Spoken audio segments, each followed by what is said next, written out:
Untamed is going to be untamed. It's going to be a little crazy. I want to talk to my people. I want to talk to my brothers and sisters.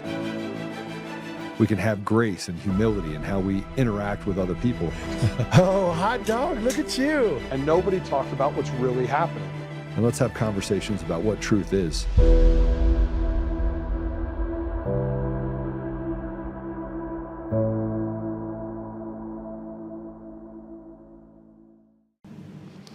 Hey, so welcome back. Well, I guess you were going to make me bigger, weren't you? We're going to have a pretty hot show today.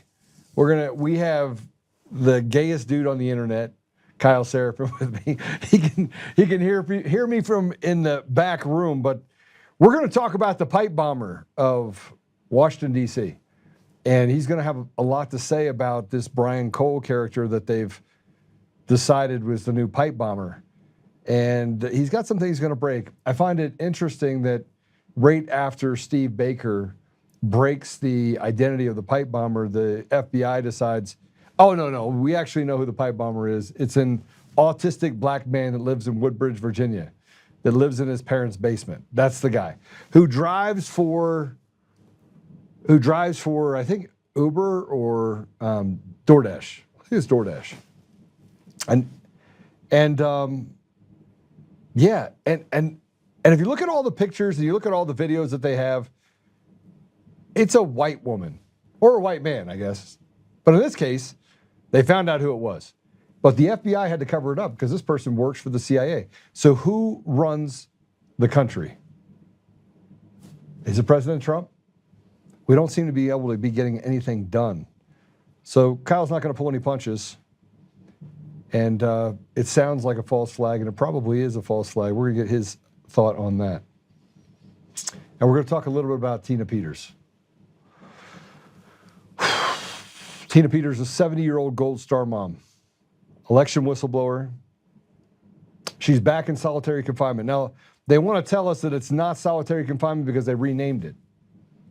But in essence, it's solitary confinement.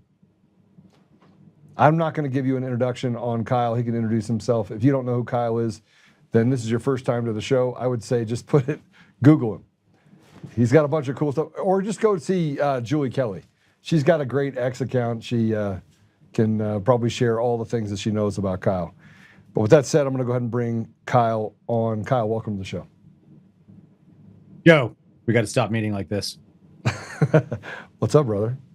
I feel like you lost a mustache since I talked to you last. What's going on? Do you have a shaving mishap? I did. And then I kept it. I was like, I kind of like it. I'm going to get rid of it.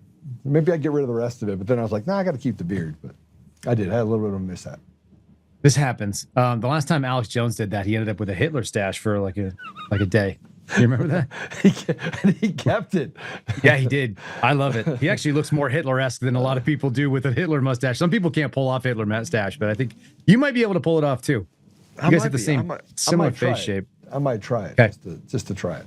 Yeah. Well, all right. Let me give the audience warning. I'm coming in full speed right now. I started my podcast at 8:30 in Texas time, and I did it for 90 minutes, and then I got off for a few minutes, and I jumped onto a YouTube program, and we taped for 90 straight minutes, almost 2 hours actually. And then I took a breath, and I ate some nachos that my wife made me, and then I did Alex Jones Stowe for an hour, and then I jumped on my bike and kept my heart rate up for like 180. And I did that for 30 minutes, jumped out of the shower, put on the shirt, and I'm sitting here, no pants, no socks, just riled up, ready to go. And I just want you guys to know that if he tells you he's not wearing any pants, that's all you want to know. You don't want to ask any more questions. Just range your panties. I'm just like ready for rage and fitness, or let's just destroy some government narratives. So like I'm amped up right now. Bro, I was listening to you on a X, what is it, the X... Spaces. Was that last night? You were a couple nights ago. I was texting you while you were actually on it. I was like, oh yeah, I was I'm so sarcastic right now. I cannot take this stuff seriously. I really can't. Like for all the so this is kind of funny because my attorneys right now are shaping this defense of a motion to dismiss and try to get rid of the lawsuit that Kash Patel's girlfriend has against me. And their argument is that like Kyle Seraphin's style is tongue-in-cheek, sarcastic, sardonic wit, whatever it is. And then it's like, I was like, is that even really a good way to characterize me? And then I went back and read the name of the episode that they claimed was defamatory. And the name of the episode, Joe, is Desperate FBI director digs deep into John Bolton's mustache. Like, this is just who I am. I don't know how to take serious topics seriously. Like, I do work seriously, but like, I can't take these people seriously or what we're doing here. We're just a clown show. So anyway, yeah. Yeah, no, but you're also the facts that you bring are very serious. It's not. Yeah, I just don't want to. I don't want to like sit there and be boring. Alex Jones had a whole bit on it today. Actually, I was listening to him, and there's this guy who was like, "Alex Jones is super entertaining. That's why he could be from the CIA." And I was like, I'm super entertaining sometimes. I say funny stuff in funny ways. It's only because I get bored of listening to facts that are boring. How about we spice it up and we talk about it like regular people instead of being like we're doing a. You remember the lecture that Indiana Jones did when he's out talking about like Indiana Jones was like two people, right? Yeah, there were people falling asleep. There was the girl that had the like "I love you" or whatever on the eyelids. Oh yeah. And he's out there and he was doing the really dry, dusty 1920s professorial nonsense, 1930s professorial stuff. Like I don't want to be delivered. I don't want to give boring, lonely lectures with like a dusty feel to it. I want to tell people stuff in a way that normal people talk. So sometimes it's irreverent. But this story is atrocious, man. And I don't agree with the politics of the people that are the parents necessarily. And I also think that what they are doing is, or what they've been doing is really special because they've got an autistic special needs type son who's a grown man. That's the guy who was arrested. And we kind of said, you know, it's a autistic black guy who lives in mom and dad's basement. In our lifetimes. Yeah, in our lifetimes, that's the way that people took care of their offspring when they couldn't necessarily survive in the world. In a meaningful way, they couldn't go out and make it on their own, and so we gave them purpose. Like as a society, we allowed them to stay in homes. We put them out into the workforce, and maybe you were the guy that restocked like all the bolts in the family's hardware store, or maybe you were the dishwasher in the family restaurant, or you did something that added value to your life and to the people around you's life, and you were able to be a productive human being. And we didn't just say like, oh, if you're not some cerebral. If you're not a programmer and if you're not going to be a media influencer, then you're nobody. Living in mom and dad's basement, if you can't live on your own, is a perfectly good thing because the alternative might be living on the street. And Washington, D.C. is full of people that do that. So it's just kind of interesting. This story hits me on multiple levels. And one of them is that we're talking about a guy that the FBI loves to target. And we saw some of these things happen previously. They did it in the Gretchen Whitmer case. I've seen it done in what I call the playbook. Trevor Aronson writes about it in The Terror Factory. This is a 25-year, but probably much longer than that. Find people who are isolated, potentially loners, people who have developmental disabilities, mental illness, whatever it may be, and go get statistical accomplishments and justify your work, because it's way easier to set somebody up and create a problem than it is to actually go out and find the real bad guys out there. And the rule at the FBI Academy, they teach you day one, we only catch the dumb ones. Well, a lot of it's because they're setting up the dumb ones too. So this one bothers me, and I feel like we're catching the Richard Jewell case.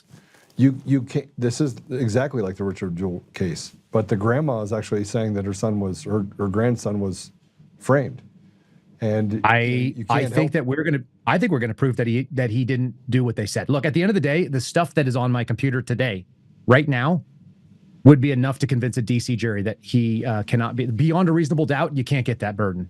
The FBI doesn't have it, guaranteed it.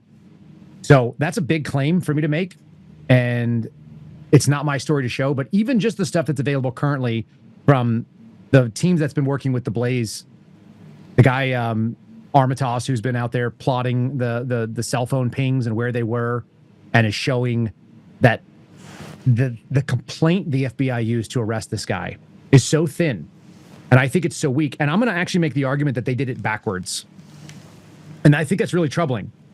Because the Bureau is a procedural animal, if nothing else, and it is a competent investigative agency, period, like full stop.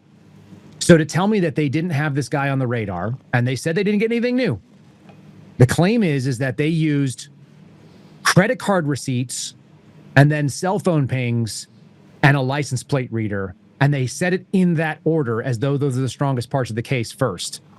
And the things that they saw that he bought were like things that are in my garage, and they're probably in your garage, Joe, like 1-inch galvanized pipe and some end caps and some 14 gauge wire and some wire strippers and a file. And the most embarrassing part of the complaint would be that if you're a regular dude and you realize that you're trying to build a bomb and a month before you go drop it off, you don't have any wire strippers, but you've been buying wire for years.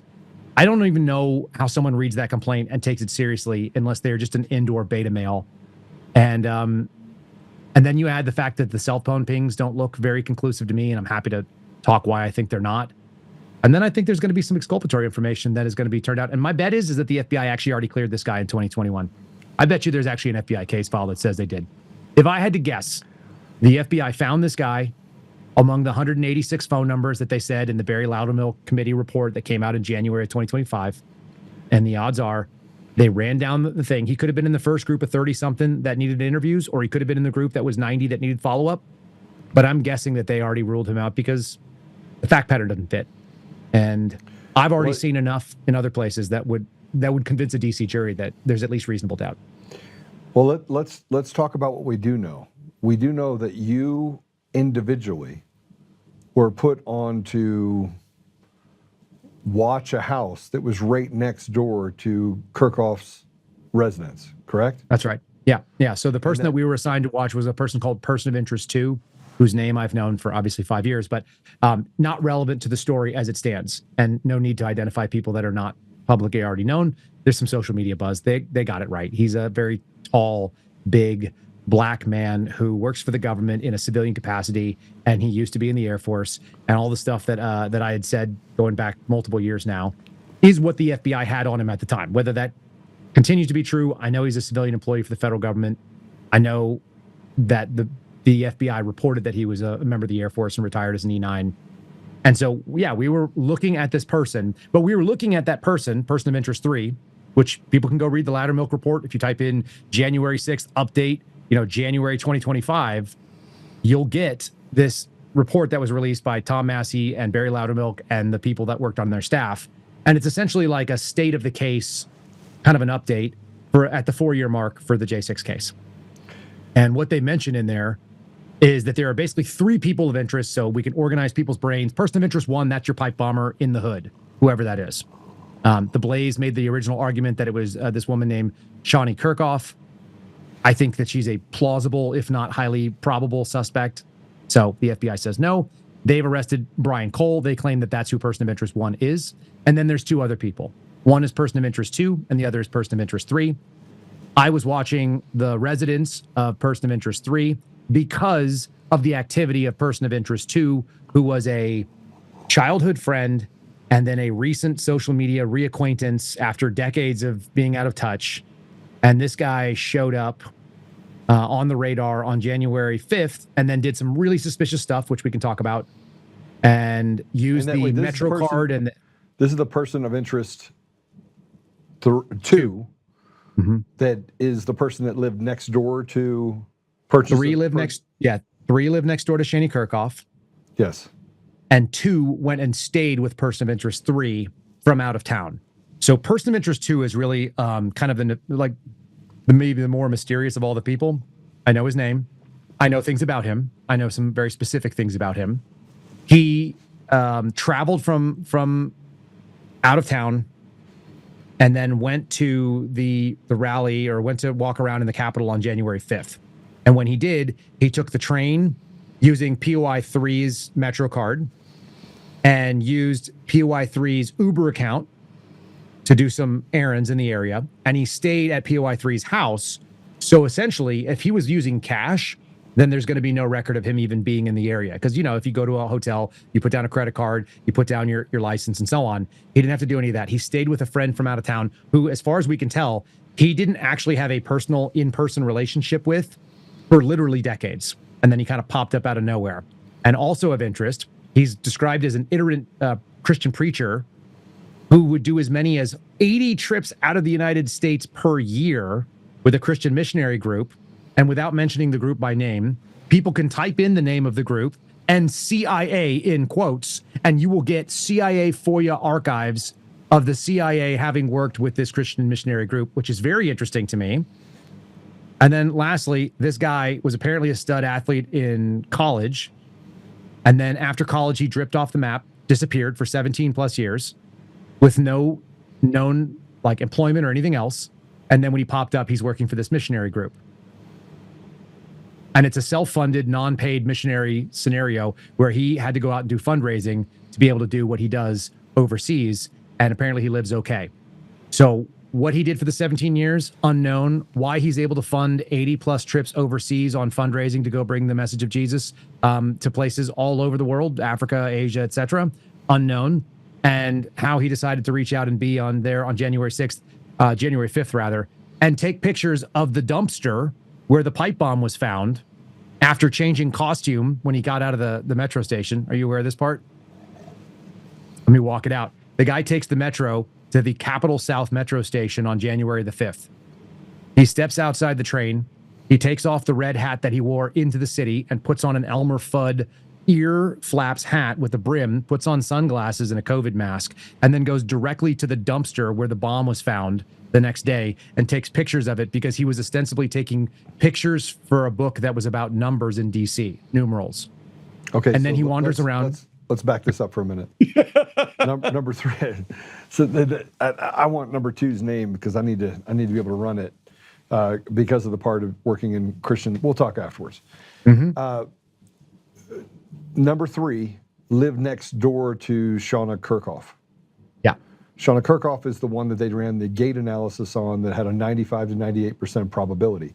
I've seen Brian Cole's pictures, and he literally has a disproportionate body, right? You would recognize almost immediately that his legs were just not long. So one of the neighbors said that to the New York Post, was commented on saying he had unusually short legs, like really short was the actual quote, which is kind of funny. It sounds like something I might say. I've also spoken to one of the neighbors who lives about 6 doors down, who just by happenstance is a really good friend of mine. And this friend said that, my wife watches this guy walk his dog every single day. We've lived here for just over 9 years. So thousands of times she's seen this guy walking, and has also seen the video of the pipe bomber and said it's not him. So that's an N=1 non-definitive, Kyle Seraphin's friend, you're trust me bro kind of thing. But what I'm telling you is I almost moved to the house that was less than 100 yards away from this guy's backyard, because that neighborhood is actually a pretty nice place to live. I found a house, and people can look it up, in Woodbridge, Virginia. It's on 3 dormers court, and it's the only house that's backwards. It's like the front of the house is actually facing the backyard, which is kind of beautiful, and the back of the house faces the street, which is kind of weird.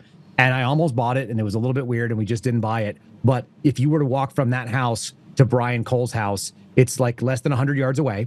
And so I know the neighborhood, and I know people in the neighborhood. And I almost moved to that neighborhood. It's a very nice place. And I'll tell you one thing that's not going on in that neighborhood.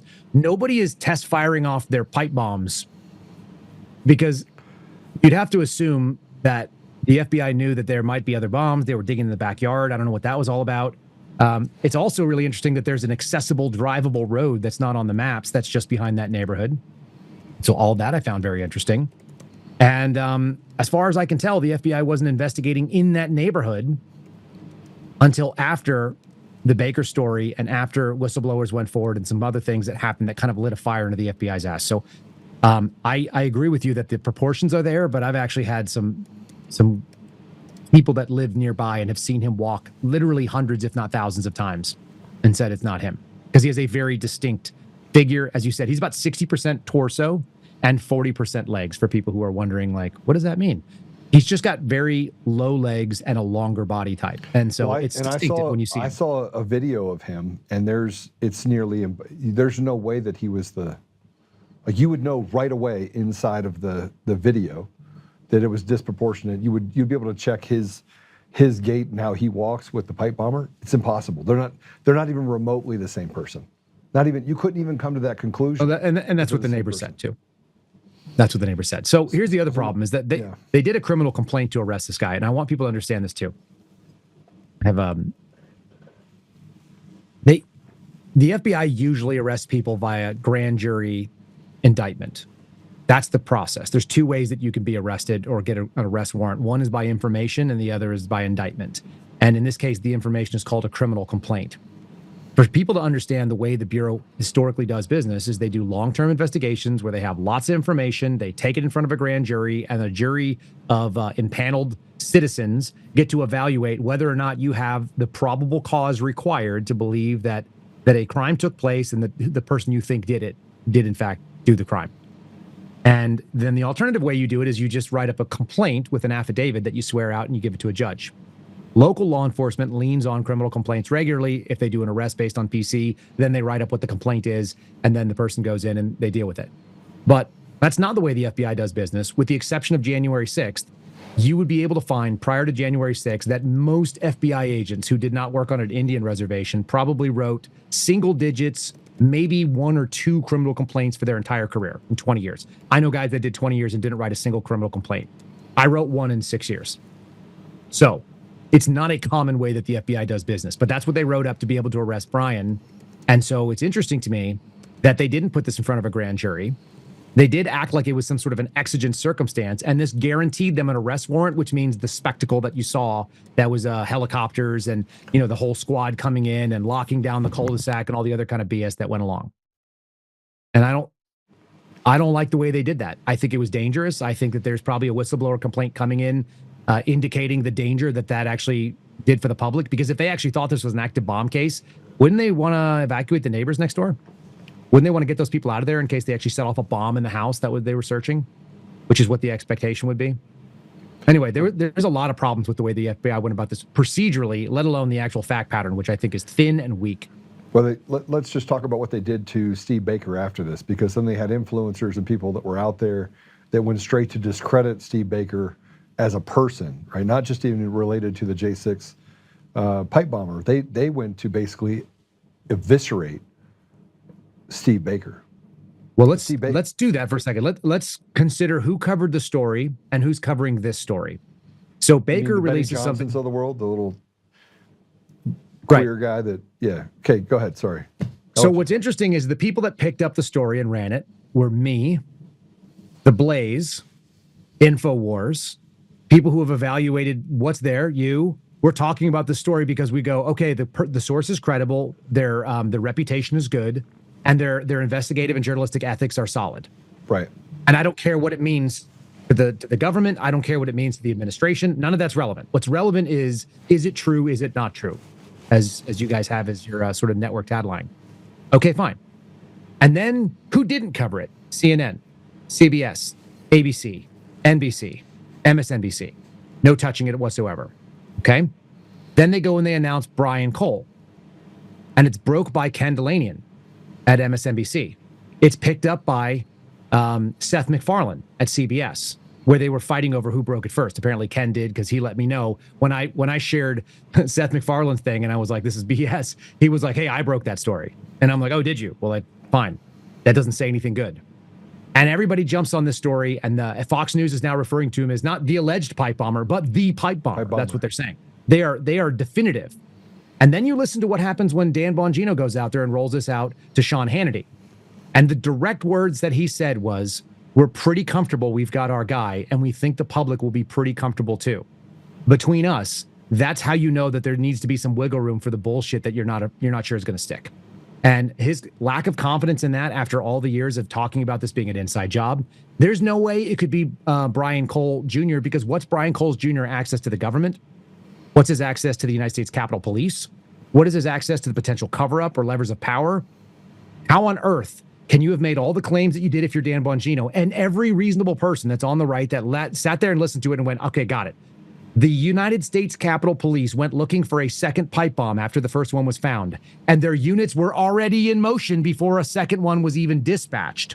They were moving before the call to go find more pipe bombs went out, and they found that bomb, the number 2 bomb, in 11 minutes and 7 seconds from the time that they hit the parking lot.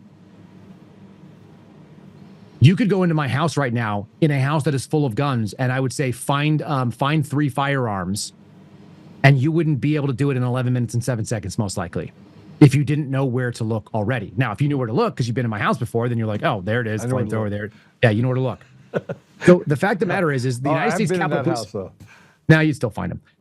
The United States Capitol Police went directly to the bomb, and then they stopped looking, like they knew there was going to be no more bombs. And when they briefed the people that were on scene, which they did, they said, hey, we just found a pipe bomb. The guys who were told we just found a pipe bomb, they finished eating their sandwiches. We knew law enforcement didn't act the way that they should have if there was an actual bomb threat. So you've got to tell me how Brian Cole fits into that story. And you can't make those things fit with what we know already.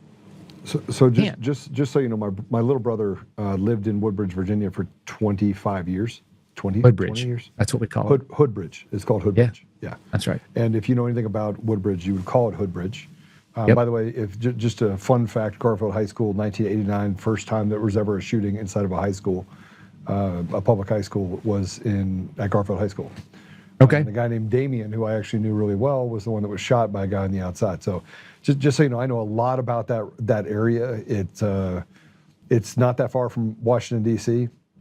You do have small enclaves. I know where this guy's house is. Matter of fact, I've toyed with the idea of sending someone over there and doing an interview with the mom and the grandmother who believe that he is set up, and I might do that. I mean, I started talking to her today, for whatever it's worth, between you and I and whoever's listening. I reached out to her on Facebook and I just told her who I am and what I know. And at the end of the day, like I said, this is probably someone who sits on the exact opposite of the political spectrum from me. And I saw the grandmother. That doesn't make a difference. This is the point why I think why it does matter. Because if you care about what's right, then you care that you don't set up innocent people. And I can look at the woman's Facebook page, and I watched a bunch of influencers say, well, he was an anti-Trump guy or he was a pro-Trump guy. It's like, it doesn't matter. This is bullshit. It doesn't matter that his grandmother's only picture on the Reels section is her standing and talking to the only transgender representative for the state house of delegates in Virginia, and obviously leans to the left. What does that matter to the fact that the FBI has a job to do, which has nothing to do with politics? And if you put in two people in there that are looking for a political win, and they want to call him an anarchist or that he was going to be mad about this or that, and somehow he's also like, here's what we have to believe based on reading the complaint. Not only is he a prophet or a prognosticator or a fortune teller who knew that the election would be lost in 2020 because he started building parts of his bomb in 2019. That's pretty bold. We also have to believe that he's maybe has the power of telekinesis because he set a 1 hour timer for something that was supposed to go off 17 hours later, if you believe the narrative that has been told forever. And if the bombs were not capable of going off, which I think is what I was briefed on, and everybody who's rational and reasonable looks at it and says, then they can't have charged this the way they did. They charged it that they have to be viable /live /designed to function as designed, or should have functioned as designed kind of devices. And you'll notice in the press conference they did over and over again, they kept talking about how these were live bombs. The government charged it in such a way that is so obviously not compatible with the facts at hand. And so regardless of what I would think about the way that anything else goes on, I can look and say a mom is taking care of a son and he lives in her basement and she's doing the best she can with the guy. That's a tough hand to be dealt for the mom and for the guy. And if the FBI is going to go after them, then they can basically count on me. Kyle Seraphin is going to stand up and say, I will do whatever investigative capabilities I have. And by the way, they're not none. And we know some things. And it turns out I've been invested in this case since January 13th, 2021, when my team was initially assigned to the pipe bomber case.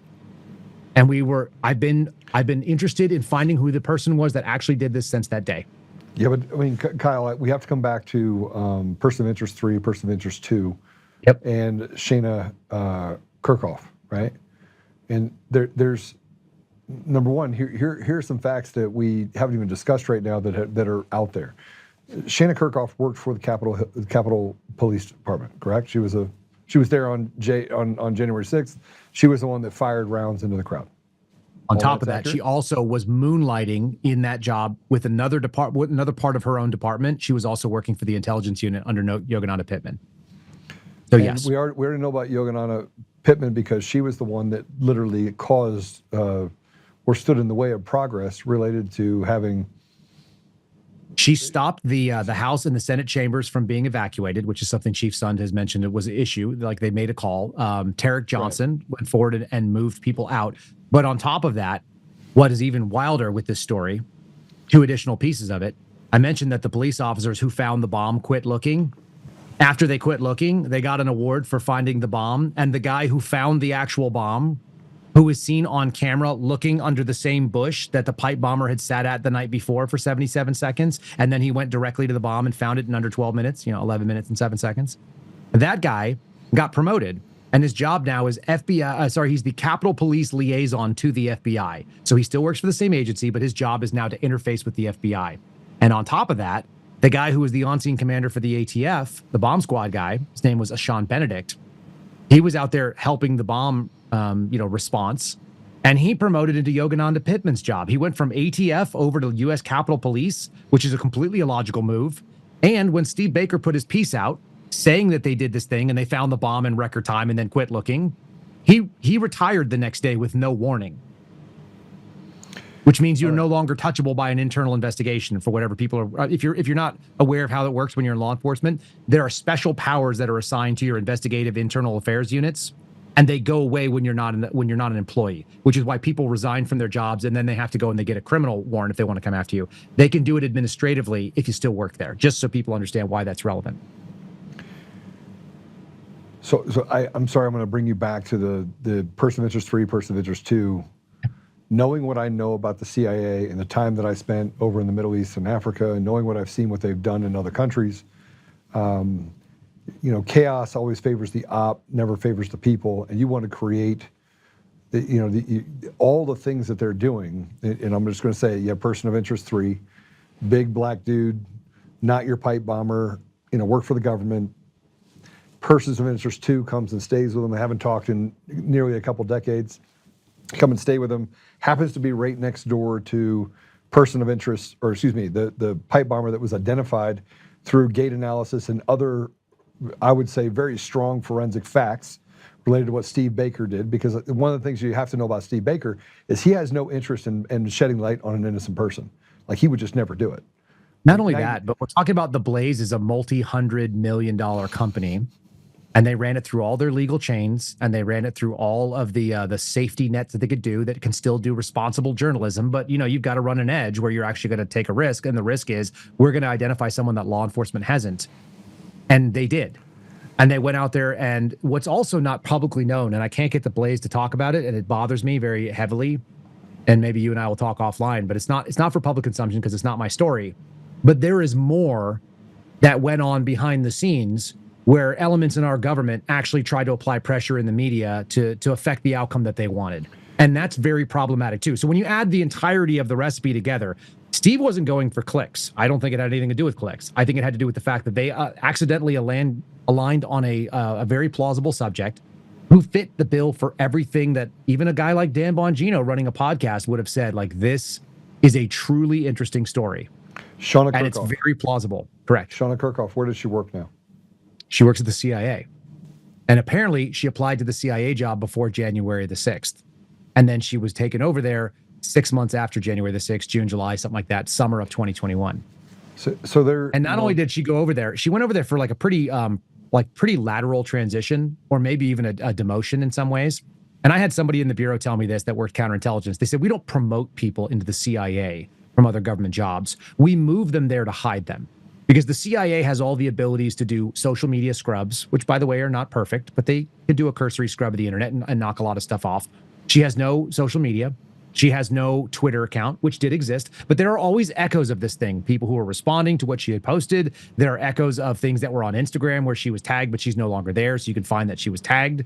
She had, pictures and a life, and she was a professional soccer player. So she shows up in the on the roster and videos of things that her professional soccer team did. She played for the team in Columbus, Ohio, and she was a Temple soccer star, Division I soccer athlete. So she was a physical stud.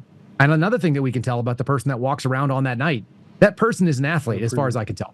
And had a previous injury. You could tell. Clearly did. Right? And she had a I think she had a femoral injury in 2015 that was corrected surgically. This guy apparently has a much more pronounced kind of like really staggering gait. I'm heard shuffled and staggering around, and he doesn't have like it's like almost like a dragging. Mm-hmm. And that is not the same. Like I've seen that the is video. not what we. That's not what we saw on the on January the 5th. So a couple things that you said. One, erase your footprint. They can erase it. They can also add it. By the way, they can create something out of thin air. And in large part, we don't even know if that's what they did to Brian Cole, because if we're going to go back and just look at the person that shot at President Trump, that they want us to believe snuck up into a building, got inside. I'm going to call it inside the wire. It's not really called inside the wire, but inside the perimeter area of. Well, he got within rifle range. Call it whatever you want. Like inside of 200 yards, it's ridiculous. I mean, inside of 200 yards, carrying a gun on a roof, past not just Secret Service, but other police departments and other agencies. So this was interagency cooperation. I mean, it's not a lapse of judgment. It was done on purpose, right? And so nobody would come to the conclusion otherwise that. And this is why, by the way, I have problems with Pam Bondi. I have problems with Todd Blanche. I have problems with the DOJ, is because I can clearly see that they've made strategic decisions to have people represent, say, Comey or Letitia James, that they knew could have resulted in those charges being thrown out, right? And they make it look like, oh, it was just a mistake, right? Oh, we just made a mistake. They're not making mistakes. These are smart people. I cannot be the smartest person in the room. You're not the smartest guy in the room. Steve Baker's not the smartest one in the room. We're not the smartest one in the room. We're the most diligent towards truth. And that's why all of this information, you have to look at it. You have to look at the fact that anyone in the right mind would look at Brian Cole, look at the pipe bomber. You would have him just take a couple steps. You would look at the pipe bomber and you would go, not the same person, throw it out. Next. I'm telling you right now, from the stuff that I've seen, I think a DC jury will throw it out really easily. Forget the video analysis. Like there's circumstantial stuff that is going to be impossible for them to line up. I don't think they can make it happen unless the FBI claims, which they didn't. And by the way, they would have, because wouldn't you? Unless they can show that he parked in a very specific place. He got out of the vehicle that we know is his, which is a blue 2017 Nissan Sentra with factory wheels. He got out of it wearing the outfit that we saw the pipe bomber move around with, even masked. And then the cell phone pings would follow it around. If you had that, but here's the thing that you and I both know about Washington, D.C. Can you park without using a credit card anywhere in D.C.? No. No, you cannot. So they should have that. That should be an easy one. They mentioned that he rarely went to Washington, D.C., but then you see what this person did, and they didn't refer to a map nonstop. They didn't refer to a cell phone nonstop on this camera. They went directly to the places they needed to go. Do we think that this guy just memorized where he was going and knew how to get around Washington, D.C., despite the fact that, as far as the FBI can tell, he was there very infrequently, like one time per year? And this was a person who knew the area and also popped in and out of cameras. One of the wild things about the person that dropped off those pipe bombs, where the cameras were at all times, where to turn away, where not to turn away. So this person on camera showed up at 7:34. I'm actually looking at a map on my desktop right here. Showed up at 7:34 for the first time. You can share it. Maybe I can. How do I do that? At the very bottom it says share screen, and then we'll just make you full screen. Give me a second. Share. There, I can share that. Would you like to open system settings? And it doesn't like it. It doesn't like it right now. It's not relevant. It's fine. Listen, go ahead. Yeah. Long and short. I should have planned that one out. The map is essentially between New Jersey, and you've got 2nd Street and 1st Street southeast. 3rd Street is the outer boundary, and it goes up to C Street on the north end for people who are following along. E Street on the southern end. This is the map of Washington, D.C., where this person comes up. Pops up out of nowhere at 7:34 on foot walking. No other camera footage has been released or is available through the Capitol Police footage. Walks in a sort of a meandering path, goes down to New Jersey, goes north on New Jersey, goes west on D Street, and then goes south on whatever. I think this is something else. Can't remember what it is. Anyway, ends up right there at the DNC and then disappears off camera right where they started. So 7:34 to 8 p.m., the person walks on camera and then disappears off into a blank zone for 8 minutes. There's speculation that maybe got a second bomb at that point in time, but seems likely to have been on foot based on the distance, and then suddenly pops up at the corner of 2nd Street Southeast and C Street at 8:08, 8 minutes later, and then goes directly to that location behind the dumpster, disappears from sight for a little bit, apparently drops the bomb, and then disappears from sight at 8:18. So no ingress and no egress vehicle. Yeah, that's not even That's possible. someone who knows where they're going. That's someone who makes a very directed move and sort of disappears off on the east side of that little complex there near Folger Park. And the question is, where did that person park? It's paid parking everywhere in DC, and there should be a vehicle. There should be footage of it. And if we believe that the FBI actually has the goods on this guy, again, they would have claimed we followed the pings. We scoured the area. We found video footage of this vehicle parking at this place. It aligns with this credit card where he paid for parking. And then we saw him and his cell phone pings in the area and then, moves around. And then we see him get back into the vehicle and then the cell phone, pings somewhere else on the highway. And then we see him, next down in Woodbridge. And you'd go, okay, fine. That's not what happened. And that's not what they have. What they have are garbage cell phone pings that don't even ping in the sector that they claim they're in. But it's not even that. It's the information that you just talked about that I think we have to be talking about. This is the same problem that I have with the election systems and how we know that they're actually corrupted from the beginning all the way through, and they were designed that way. You just have to go back to the genesis of it. You have to go back to the genesis of when the systems were actually created and the signs, right? Same thing goes for Brian Cole.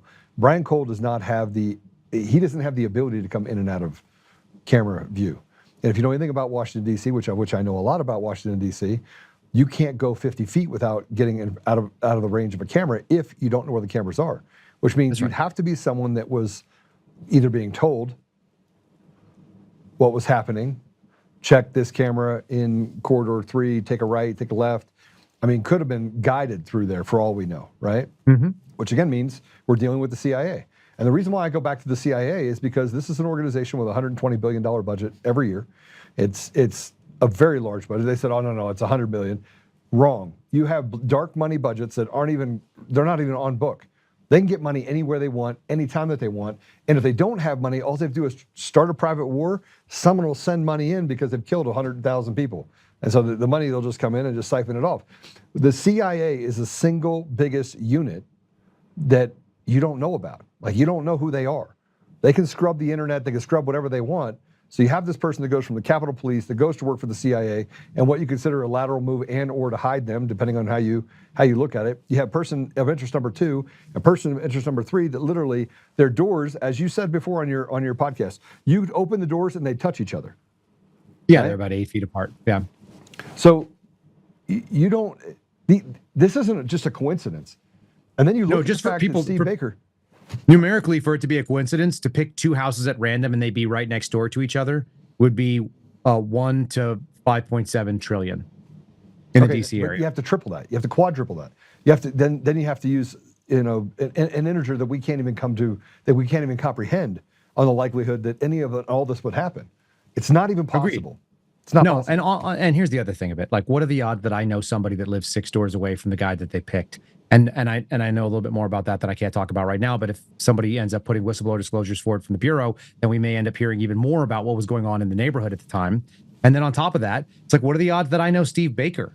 What are the odds that I was sitting on the original surveillance team for 2 days? Yes. It's bizarre. This is the same thing. I mean, I don't think God puts us in a place where we don't belong. So I do feel good about that. And I do feel very strongly about pushing this forward. And it's not about debunking a government agency, which I'm happy to do. And I like it, it's like a sport for me in some ways. But this is a mission. This is a mission that has to be done, because what we're talking about, in my belief, is a likely setup. I think the Bureau probably actually has it in their files that they cleared this guy in 2021. The odds are infinitesimally low. Let me tell you how simple it is, Joe. The FBI publicly shared with the Loudermilk Committee, who said it in January of 2025. They identified 186 phone numbers that were pinging in the area. 186. Let's just take them at their face value. 186 data points. There are almost 1,000, if not more than 1,000 agents working out of the Washington field office. That's 1 day of interviews. You could do it in a week if you were taking your time and you were going lax. They can interview every single person there. And they can run down what else they were doing, an alibi or otherwise. This would take almost no serious lift for an agency that gets $11 billion a year. It's just not hard. That could be done. And to tell me that they didn't do it in 5 years, and they were evaded because the guy how did they find him? Cell phone pings, credit card receipts, and a license plate reader. Worst case scenario, brute force in that like needle in a haystack scenario. This is 3 weeks worth of work for the FBI as it stands. It's not that incompetent. They find people all the time in 7 days, in 10 days, from a dead stop, from a no credible intelligence beforehand to we have our guy and it's going to hold up. So I don't believe what they said, and I don't believe the people who said it. And by the way, neither do the people who said it. When you go listen to Podcast Dan versus Deputy Dan, those two guys and the way they're talking, one guy has enthusiasm and he has confidence, and the other guy doesn't believe anything he's saying. And he says, we're pretty sure we've got our guy, but this is the beginning chapter of 20-chapter book. Here's the deal, man. When the FBI arrests their guy, that's the end of the case. You got to turn over discovery starting right now. Yeah, you may have some leads you're going to follow up, and maybe there's some more investigative stuff that you're going to do. Maybe you're going to get something out of the search warrant. Maybe there's going to be some follow-on pieces to it. You didn't know for sure it was your guy when you executed the search warrant? I mean, maybe that's the legal standard, but that's not the way the Bureau does business. Certainly not after 5 years. Give me that. That's crazy. We're pretty confident we got our guy. Sure, you are.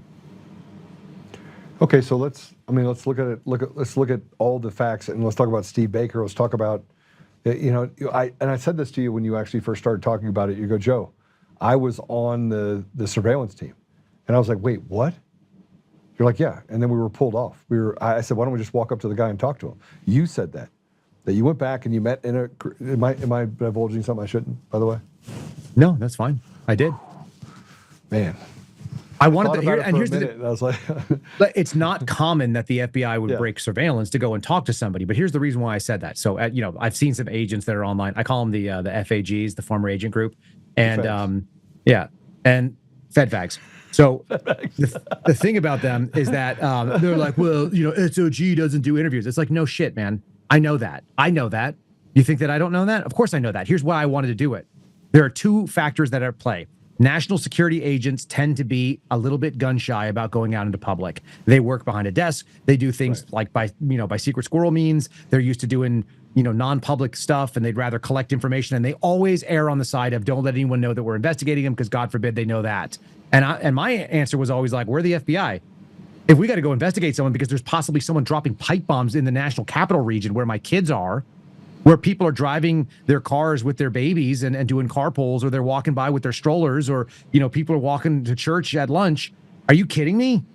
Like, let's bend a little bit of our normal protocol of like, we want to make sure that nobody knows we're there. And let's go knock on a door. And if you need someone to go knock on a door of a guy who works for the government and used to be in the Air Force, I work for the government and I used to be in the Air Force. Those are two home runs for connecting for rapport. And by the way, I also used to do sales. So I don't mind knocking on the door and trying to make a friend. And 3 little letters that say FBI and this guy, it's really a good winning combination. People talk to me, even if they shouldn't have. And I never took advantage of that, because it's not something you would, I don't need anything to be true. Yeah, so, but I'll just take it back to it. I remember when we first did our first interview, I just started just spitting stuff out. And we talked for like, what, 2.5, 3 hours? Mm-hmm. Right? Yeah, I can easily chat with people and elicit information in a non-creepy or a disingenuous way. I'm just going to talk to people and I make a friend. That's what we used to call it in sales. Pick up the phone, go make a friend. I can go make a friend with somebody who used to work in the Air Force that maybe is a little bit socially inept, which is what this guy's story is. Maybe someone who found himself in a weird spot and probably felt a little weird about a friend that he hadn't seen in 50 years popping in and staying with him. And when the FBI knocks on the door and goes, look, man, I don't know what you got yourself into, but my guess is you probably don't know either. Can we figure this out? Because I don't want anyone to get hurt. And I don't think you do either. Like, you're a patriot who's lived your whole life taking care of this country, and you're retired from the military and you served. So, like, let's fix this problem, whatever it is, so nobody gets hurt in the future, whatever this thing is. And when I made that recommendation, let me go do a knock and talk. That's an easy lift. It's like, I'll ditch the vehicle. I'm not going to burn any credibility, or I'm not going to burn any cover. I'll walk up there, which, by the way, we couldn't have parked there anyway. So I would have come in on foot and knock on the door, me and another agent, or just me. And I could have bought one of my buddies. I mean, look, the thing about my squad was we were really capable. We had Arabic speakers. We had Spanish speakers. We had black guys. We had Latino guys. We had tall guys. We had short guys. We had pretty girls. We had not as pretty girls. Like, we had all the capabilities to do all the things if we needed to have people be there. So, like, me and another guy who looks like me, who was also in the military, that has darker skin than me, could have knocked on that door and made a friend with this guy. And I asked to do it. That's all I said, is like, let's go do a knock and talk, because I don't want someone to drop a bomb in the nation's capital. That seems like a no-brainer. That's a light lift. And so, is it common that the FBI's SOG program, the surveillance teams, does that? No, of course not. But I don't think that our team did what normal people did. We were responsible regularly for good. Yeah, and we regularly did arrests, which you don't see the SOG teams doing. Our team would go and do stuff. We had a day where we went down after child traffickers in MS-13, and the FBI SWAT team from Washington Field grabbed 3 subjects. They did a full team rollout and grabbed 3 different guys. And my team of 11 people in our squad grabbed 3 people as well. And we did them in a real low visibility thing. We showed up at a job site and we pulled a guy up that was framing doors. We went up to another thing and we grabbed a guy who was grabbing a coffee at 7-Eleven before he even made it to the job site. And we grabbed another guy because he had decided to turn himself in, and we arranged a surrender point in Spanish, on the phone. So we did non-traditional things for FBI surveillance. And so for all the former fad fags or whatever that are out there that are concerned about what I'm saying, is like, the reason why I said we could do this is because we did things that normal people didn't do in that job. And we got pulled off the case right away, and we never did surveillance there again. And I've got friends that are still on that team, and they never went back to that address. And there's no real good reason why they didn't. They brought us in to go do computer admin work. And I explained this to a guy on YouTube earlier today. There is a administrative possibility that they did it because they were worried about metrics and they didn't want to have a bunch of leads sitting for longer than necessary. And so they pulled in a highly specialized team that did one specific thing. And that's the government maybe, least threatening answer. And the other answer is that we were too close to getting the right answer and we had to leave. And I don't know what the answer is between those two. Honestly, I don't, you don't, we won't know because we can't see the FBI's files. But I thought we put guys into the office there that were going to fix that. And we're going to go, oh, well, this is what happened. You got pulled because somebody made a phone call. Some agency said you're going to compromise an asset or an operation, or somebody leaned and said, hey, pull your surveillance team. They're running near something else we're doing. They haven't been deconflicted. That's a possibility. Yeah, it's not a possibility though. You have to add up all the possibilities, and when you add the possibilities, it goes towards probability. Yeah, I mean it's and the probability is so low that no one in the right mind would actually believe it. But the problem that we have is that we have a mechanism, we have an apparatus out there that's this media apparatus that will run and ruin this Brian Cole guy's life. And not that it's that great of a life, you'd have to admit. I mean, the guy's 30 years old living in his parents' basement. And I think they look at that and go, well, not many people are going to care, right? We could ruin this guy, throw him in jail, give him a light sentence and say, well, you're semi-retarded. So, and I'm not saying he is, but I'm just saying that, he's got some issues. And so they justify the use of this guy in order to take the heat off of the person that works for the CIA. It is textbook CIA. Textbook. What's really sad too for me is that the old joke used to be between me and some of my buddies that didn't have a lot of faith in the folks that work in the FBI is there's obviously really good guys that I know, guys that I would drop my kids off with and give them no warning and just, say, hey, take care of my kid. I'll be back in 5 days. And they exist for sure. And I still know some of them, but there's a lot of people there that would kick their grandmother into the wood chipper just to get a freaking promotion. And there's plenty of those people. In the world, they exist. So we're talking about people that basically would, there's a fair number of folks that work inside there that don't need to be asked very many times. It's like, what are we doing? This. Why are we doing it? We're the good guys. Okay. It's not good enough for me. It's not good enough for a lot of folks too. But there are plenty of people that work in law enforcement at that level in that particular agency. And, I know that because none of them stood up and said, hey, what you're doing on COVID is wrong. Hey, the fact that you guys are not investigating election interference is not acceptable. We need to be doing better. Or when someone said, hey, I got some questions about this election, they got removed from their job and nobody else said, like, dude, you can't take that guy off the work. He's been doing it for a decade. He's a professional. This is what he does. Let him cook. Let him do the thing that we hire him to do. There was a lot of folks that just basically kept their mouth shut and their head down so they can go get their pension, which, by the way, is the first thing I ever said to Dan Bongino when I went on his program. And that's going back to September of 2022. So I've been, sadly, I've been very consistent on this. And sadly, I have to keep being consistent despite a new president because it's not fixed. And new faces, same problems. Well, and you talked about new faces, same problems. President Trump, in a hot mic moment, literally said that. He's like, I can recommend anybody I want for the job. They run the clock and their time expires and I'm right back to square zero and nothing gets accomplished. So President Trump is starting to recognize what they did in 2017 to 2020. They're doing it again. They're playing the same playbook. And it's from within his own party. We're not talking about these problems existing from the Democrat side.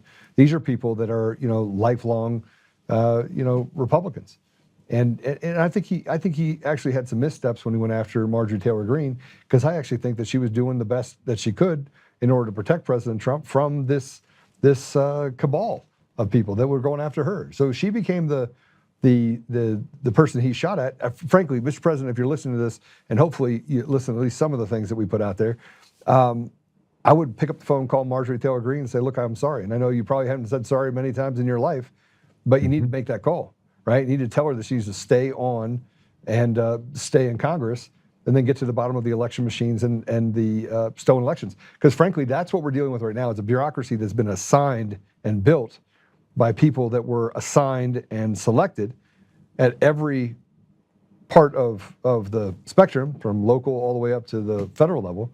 And I mean, we're paying the price right now. We're this close.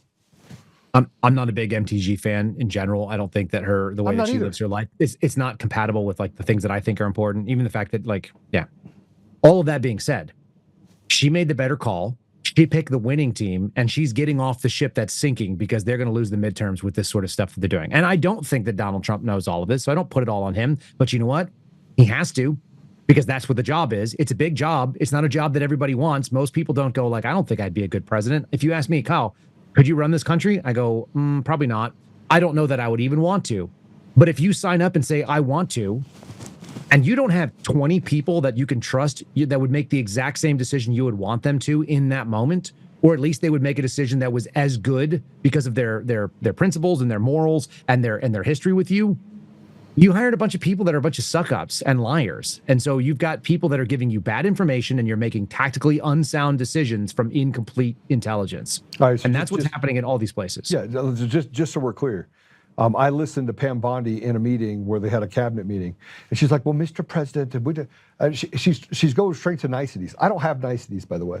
I don't have the ability to have niceties. I do think Donald Trump tends to find people that will do that because he wants to be told how great he is, and that's a failing. That is like if we were going to say what the tragic flaw of this man is, like many men, it's pride, and people telling you that you're doing a great job when in fact they need to give you hard truth. And if you don't have people that you can trust to come up to you and say, sir, by the way, you're out of line on this. I have people in my life that'll call me up. You have people in your life that will call you up. I'll call you up. I have called you up. If I'm completely out of line, I want to know before I do worse. And but I need evidence. You can't just say, oh, I think you're wrong. That doesn't work. And that wouldn't work for a Donald Trump either. He's very confident and to the point of cocky or arrogance. So be it. That's a high self-assessment. And that's where he's at. That's all fine. But somebody needs to be able to come and tell him, like, you're out of line, and here's the reasons why. I need you to hear that. I need you to hear me say these things, not because of I need to be right, but because you can't afford to be wrong in this. And that is where the country is at right now, because if you don't figure this out, and by the way, like, we're basically, I'm going to call it, we're at halftime, if not further, because the game ends at the midterms. If they don't hold on to it, like, he gets impeached for the rest of his 2 years. He will. It's an ineffective lame duck, and I think that will be the end of it. And then they'll come after everybody, and they're going to kill some people. They're going to put them in. The left doesn't miss when they take a shot. They don't pull a Jim Comey where, oh, they got the indictment, but it doesn't actually hold water because you improperly appointed your United States attorney. That doesn't fly on the left. They put people in prison. Go look at the J6ers. There's plenty of them. Go look at what happened at the state level, whether it be Fannie Willis or whether it happens in New York or it happens in Colorado with Tina Peters. When they go after people, they get them because they have all the means all the way up, and everybody is green. They're green all the way up on the op. All the way.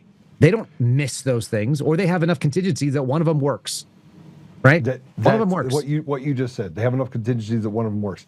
And I will tell you, from my standpoint, I have to keep very, very, very good records of myself.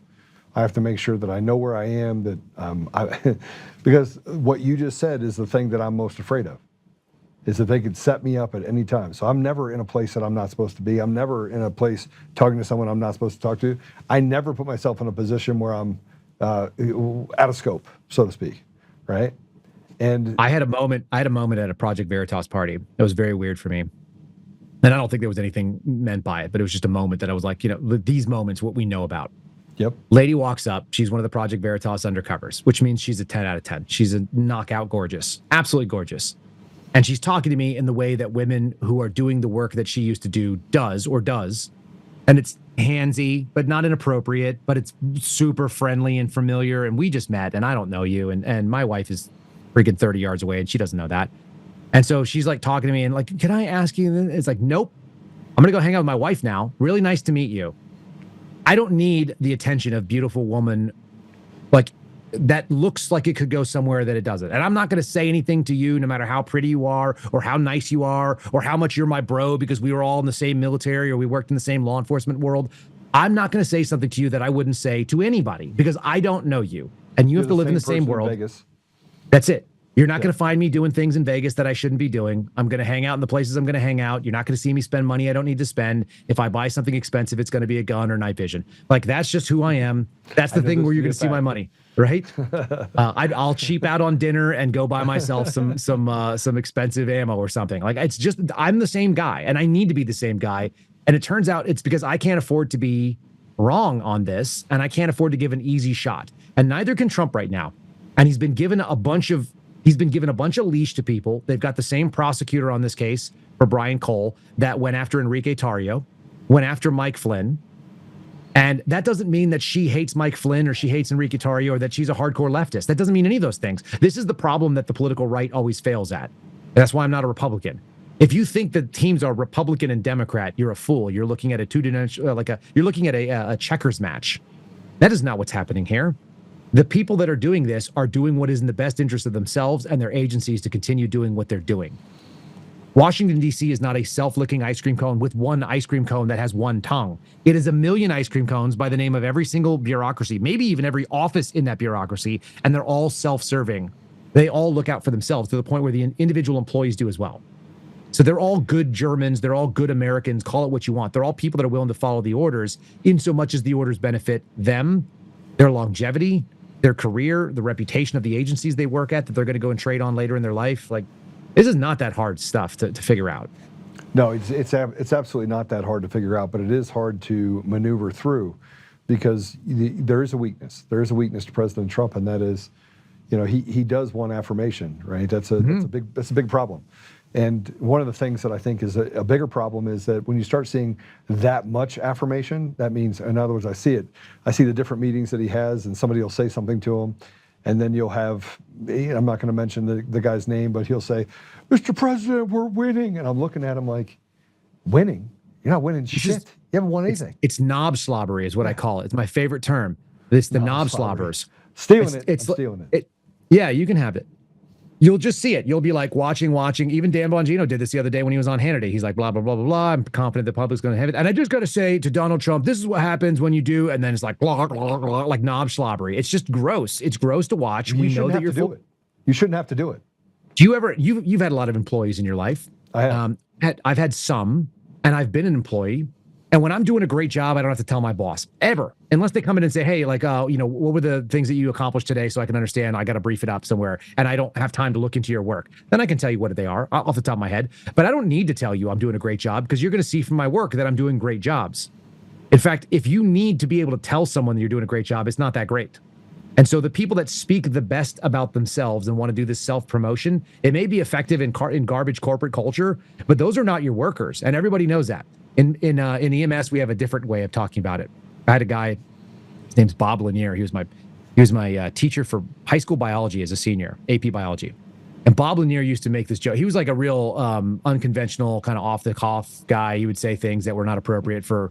We went to an all guys Catholic high school, so we could say all kinds of wild stuff. And he said, "Boys, let me just tell you a little lesson." Bob Lanier was like kind of a Texan, and he said, "You got to stay away from the screamers." And everybody's like, we're a bunch of high school, testosterone-ridden boys, like interested in girls that know nothing about girls, and you got to stay away from the screamers. What do you mean there, Bob Lanier? And what he said is that if you ever get on an accident scene and you come upon an emergency scenario, you stay away from the screamers because the people who can scream have an open airway. And I remember learning the same thing when I was going through EMS, training to become a paramedic. If somebody is making loud noise, they have a patent airway. So when I hear a baby screaming and people you show up on a call, a screaming baby is a wonderful baby because they can breathe, right? Yeah. And the people that are talking the most, what do they say when you're a kid? Maybe like whoever talks the most eats the least. Yep. So you want to get after the eating, you want to get after the doing. You don't have time to be briefing. And this is the problem with government culture, is that we promote people that talk the best game, but that usually means the people who are not doing the eating, they're not doing the working, they're not doing the best accounting or programming or ditch digging or anything else. They're the ones out there talking about how it's going to get done. Don't talk, show me. And I've had somebody in my social media feed recently said, everybody here is now from Missouri. We're all in the show me world.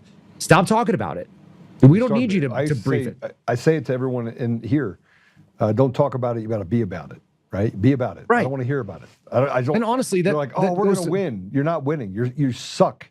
I mean, look, Kyle. I was just on a meeting. I was just on a meeting with, 20 or so people inside of a company that I help run, and I said I asked 3 of the people that were on the call individually. I go, tell me what kind of grade you give yourself, A to F, and he said C. And I was like, C? You haven't done anything. How'd you get a C? The participation trophy, you just showed up? The whole place goes silent. And I'll go, tell me what you really, I said, forget it. Stop talking. I said, Matt, what do you give yourself? And he's like, F. I was like, and what are you going to do to fix it? I'm sitting there yelling at him. And they're all sitting there like this, like, and I go, look, you think I'm here to be your friend? I'm here to, look, I'm your coach, right? And you all suck. Like you super suck. And then I turned to someone that's been with me for 10 years and I was like, listen, I'm not chewing your ass. I was like, is this anything that I would say to any other company? She's like, no. Matter of fact, it's motivational because at least you know where you're at, right? Yeah, it's not like Trump, we're about to liquidate. He doesn't know where he's at. He doesn't know. If you can't get accurate self-assessment, if you can't get ground truth, then you're just getting estimations, and especially if they're people who have a vested interest in kind of briefing you in a flowery way that's not accurate. Give me the worst case scenario every single time. Are we going to lose everything? Okay, cool. Is there anything we can do to mitigate? What do we need to do right now? What do you require to be able to ward off this worst case scenario? I don't understand how people walk in there with this rosy, the world is all better again. I'm looking, my gas prices are about what they've been. They're not significantly better. I know my grocery prices are crazy high. Okay. I know that I lost a sponsor because they said they couldn't afford to sponsor me because they have to pay tariffs now on the product they bring in and they don't have money for advertising. That's a bad decision by people who do marketing, but whatever. They made a decision that they didn't have the margin and our returns weren't there. Okay, fine. I'm on board. Look, I'm willing to lose sponsors. I'm willing to pay more money for gas and I don't care what the groceries cost. If you do the thing you said, and you know what he said he was going to do? Get rid of the IRS. He was going to fund it through tariffs. I'm willing to lose money if you shut down the IRS. But you know what you also got to do? That means you got to fund it through tariffs, which means you can only fund about 10% of the government as it currently exists. So you want to go impress me? You already said it on the campaign trail. I want you to do what you said. I'm not mad at President Trump for the things that he claimed he was going to do. I'm mad he didn't do enough of it, and not even close. Like he's not even near what he said he would do on almost any topic. But here's the issue. Are there 10 million deportations this year? No, but there's about 2. Yeah. So is it? Yeah, self-deportation is 1.4 million. Just about 600,000 has been pushed out. Okay, so we're gonna give them that's 10% of what the conservative estimates of too many people in this country. Well, no, so I listen. I agree with you. I'm just saying. So you got 90% left, and at that rate, you might get, because there's also going to be people who creep in and overstay visas and so on. Let's say if you did that, you get 40% in 4 years. If we think we can hold it for that, I don't think they will, and you're also, by the way, your self-deporters are your most motivated. Those are not going to be the same number of self-deportations next year. And let me tell you something. We got a bigger problem, Kyle. We got a bigger problem. Yeah, there's not going to be a real election ever. You don't have any Padawans. Right? There's no one coming behind. Yeah, what's your stable look like, right? I mean, if you want to call it the stable, the stable is unstable because you got a bunch of people that are telling you that you're great and everything's great. We're doing great. You got a 70-year-old Gold Star mom that's sitting in a jail right now, and you can actually push the button to bomb an entire country over somewhere else, but you can't get a 70-year-old woman out of a jail cell. And the people around you are telling you that it's not a possibility, even though it is. It's untested. Right, and you believe that. You believe it. That's what you just said. And the fact that nobody's been arrested. Why? We have all the information for whistleblower. And look, I'm sorry to bring it back to elections, but Kyle, if we don't have free and fair elections, we literally have nothing. We have nothing. And we got the same problem in 2020. Well, and that brings me back to the, you and I talked about God's providence, right? I think we both believe in it fully, right? That God puts you in a position where you have to make a decision. There was a fateful night on November 6th, and I made a fateful decision that I had to stand up and I had to talk about this guy, Eric Coomer. I didn't want to do it. But you know what I wanted? I wanted my $250 million payday. That's what I wanted. I wanted to sail. I wanted to go drink Mai Tais on a beach, and I wanted to help people. I wanted to take all that money, and I just wanted to do philanthropy and just help solve problems. God likes solving problems, right? And God had a different deal for me. I mean, when you told me about Steve Baker, and I'll parallel this, and the pipe bomb, you're like, wait a minute, hold on a second. I was on that. Are you telling me that? But I was there. I was literally sitting outside. I was on surveillance for that particular. When he told me the address, he said, we found the address. First of all, he told me we have this gal and we've identified her and she's Capitol Police. We got all these things, the gate match and this, and she was at the Capitol and she did these things. And he gave me all the things. And then it was a Friday afternoon before they ran the story, and they ended up dropping it on Saturday. And on that Friday, he called me up after I finished my podcast up, and he's like, so we ID'd where she was living at the time. And I go, yeah. And he goes, Kyle, it was a half mile away from the from the volunteer fire station that you said you were briefed at about the case to do surveillance. I go, really? And he goes, yeah, it was in Falls Church. I go, what's the address? And he goes, I don't know. And I go, what if I start telling you some street names? Would that help you? And he's like, doggone it, I'm gonna pull over. So he's on the highway and he pulls off the highway and puts on his hazards and pulls on the side of the road. He's in Northern Virginia. And he reads me the address. And I dropped everything I had in my hands and I just said, son of a bitch, they were in on it. And he goes, what is it? And I go, that's next door to where we were. It's one address away from where we were. That's 4 years later, almost 5 years later. What in the actual shit are we talking about here? 4 years later, I guess. Well, I mean, the odds of that happening are astronomically insane. Like, even the fact that I would be in a position to take that phone call from a friend of mine who's doing this work, it's not probable. So we're in a place that you have to be. That doesn't, and it just doesn't mean that it's going to be fun or you're going to enjoy it, or, you know, as my dad likes to always say, you know, it's not my will, but thy will. And so if you want to bring it to a position like of faith, it's really, really not fun. I relived a moment today that I haven't lived through in a while about when I got fired, which really sucked. Actually, it was really a bummer, but I knew it was coming because I knew it was going to happen when it happened.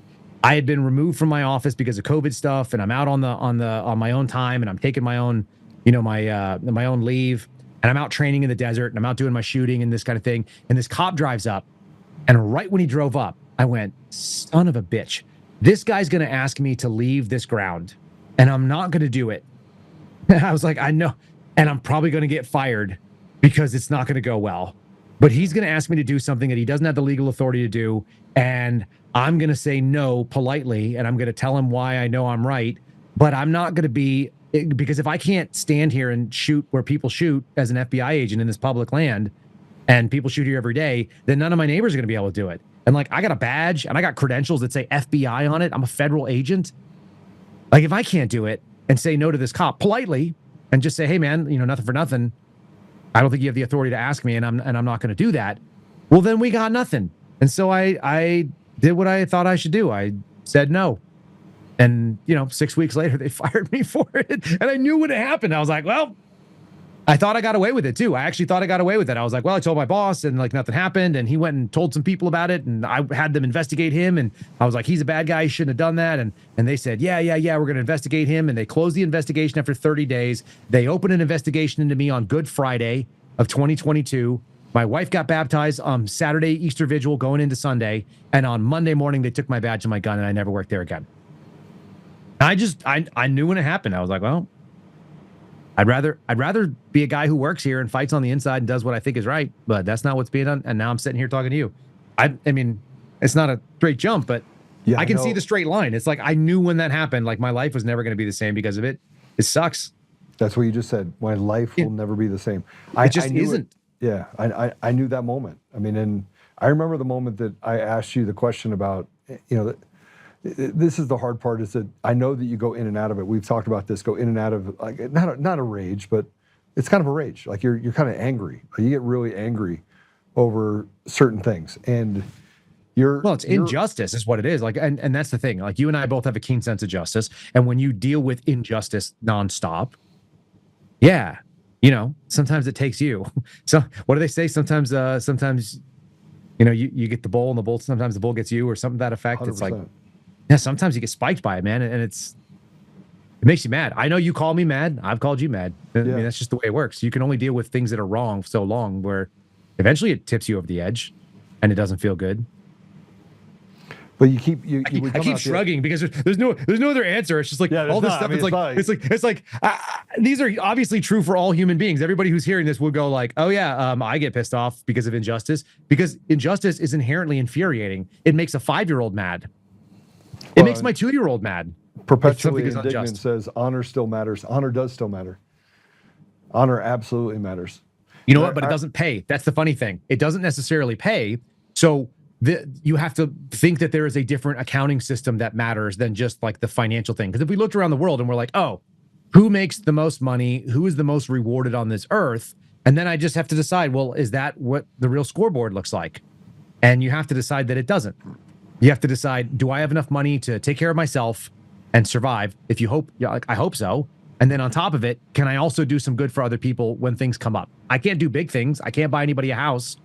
But if someone comes to me and tells me their refrigerator died, I could probably buy them a fridge, and I will. Honestly, if someone comes into my path, this is the funniest thing. We had a family member, a member from our church was talking to us, and they were telling us something just kind of intermittently, like, oh, we had this thing and this appliance of ours like died. And then the person left, and my wife comes up to me and she was like, I think we're supposed to buy that person the appliance. And I go, okay, do it. Like, you're empowered to do that. I approve this expense. That's a great instinct. And let's do that. And so she reaches out and says it, and they're like, oh, we solved it. And it's like, okay, but I'm always being ready what's being asked of me. And if it means lose my job, so be it. If it means that I don't have a podcast anymore and I got to go dig ditches, so be it. You and I might be digging ditches together. If it means if we got to break rocks somewhere because an evil government comes after us, I guess you and I'll be swinging a hammer. It is what it is. It's like, life's okay, not fine. supposed to be fair. It's not supposed that's the crazy thing that this is Advent. It's better during Easter to figure this out, but I think it's still relevant. There were 2 people born without original sin in history, if you believe the Catholic doctrine, which I do. And one of them is Mary, the mother of Jesus, and the other one is Jesus, the Son of God. So that's it. Outside of those people, you're not always in a state of grace, and you're just doing the best you could do. And guess what? The most perfect guy that walked the earth got killed for it.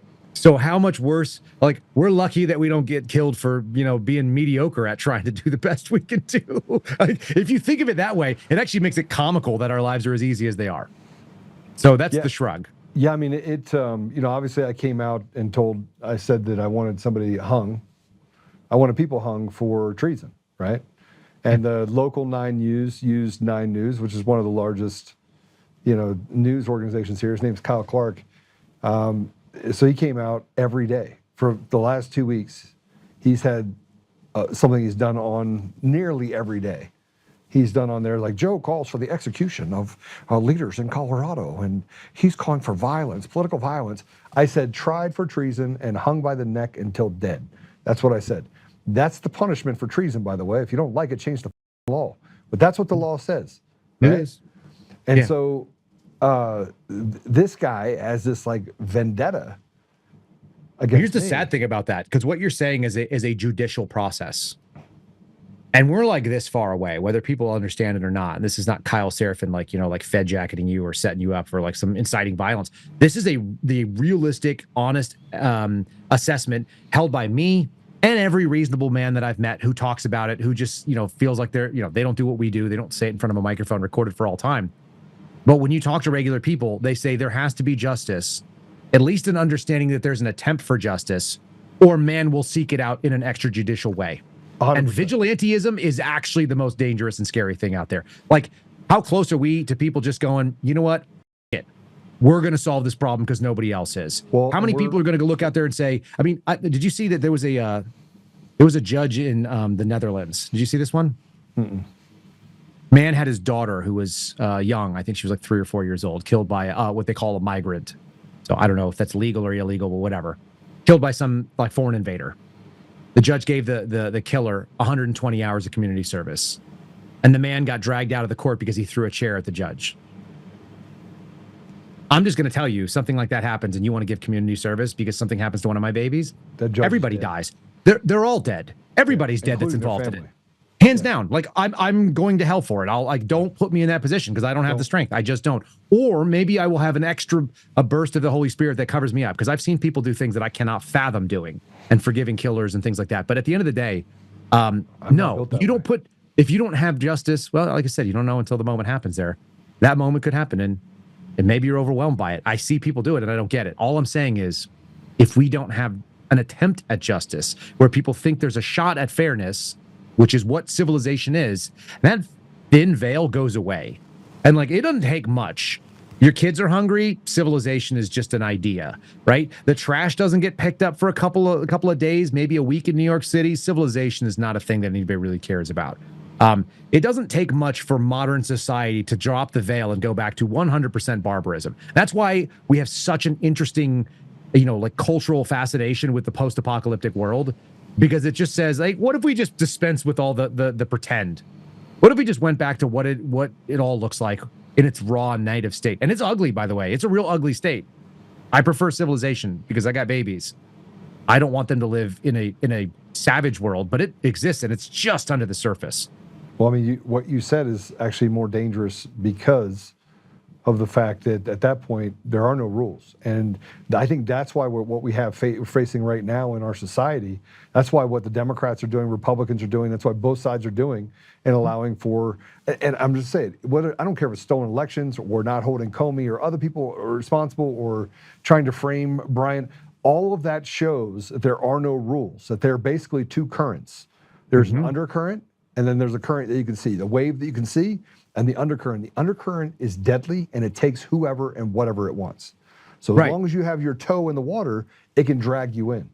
It can drag you in. So, and that, if you can't see it, if the people can't see it, they can feel it though. They can feel a lack of justice.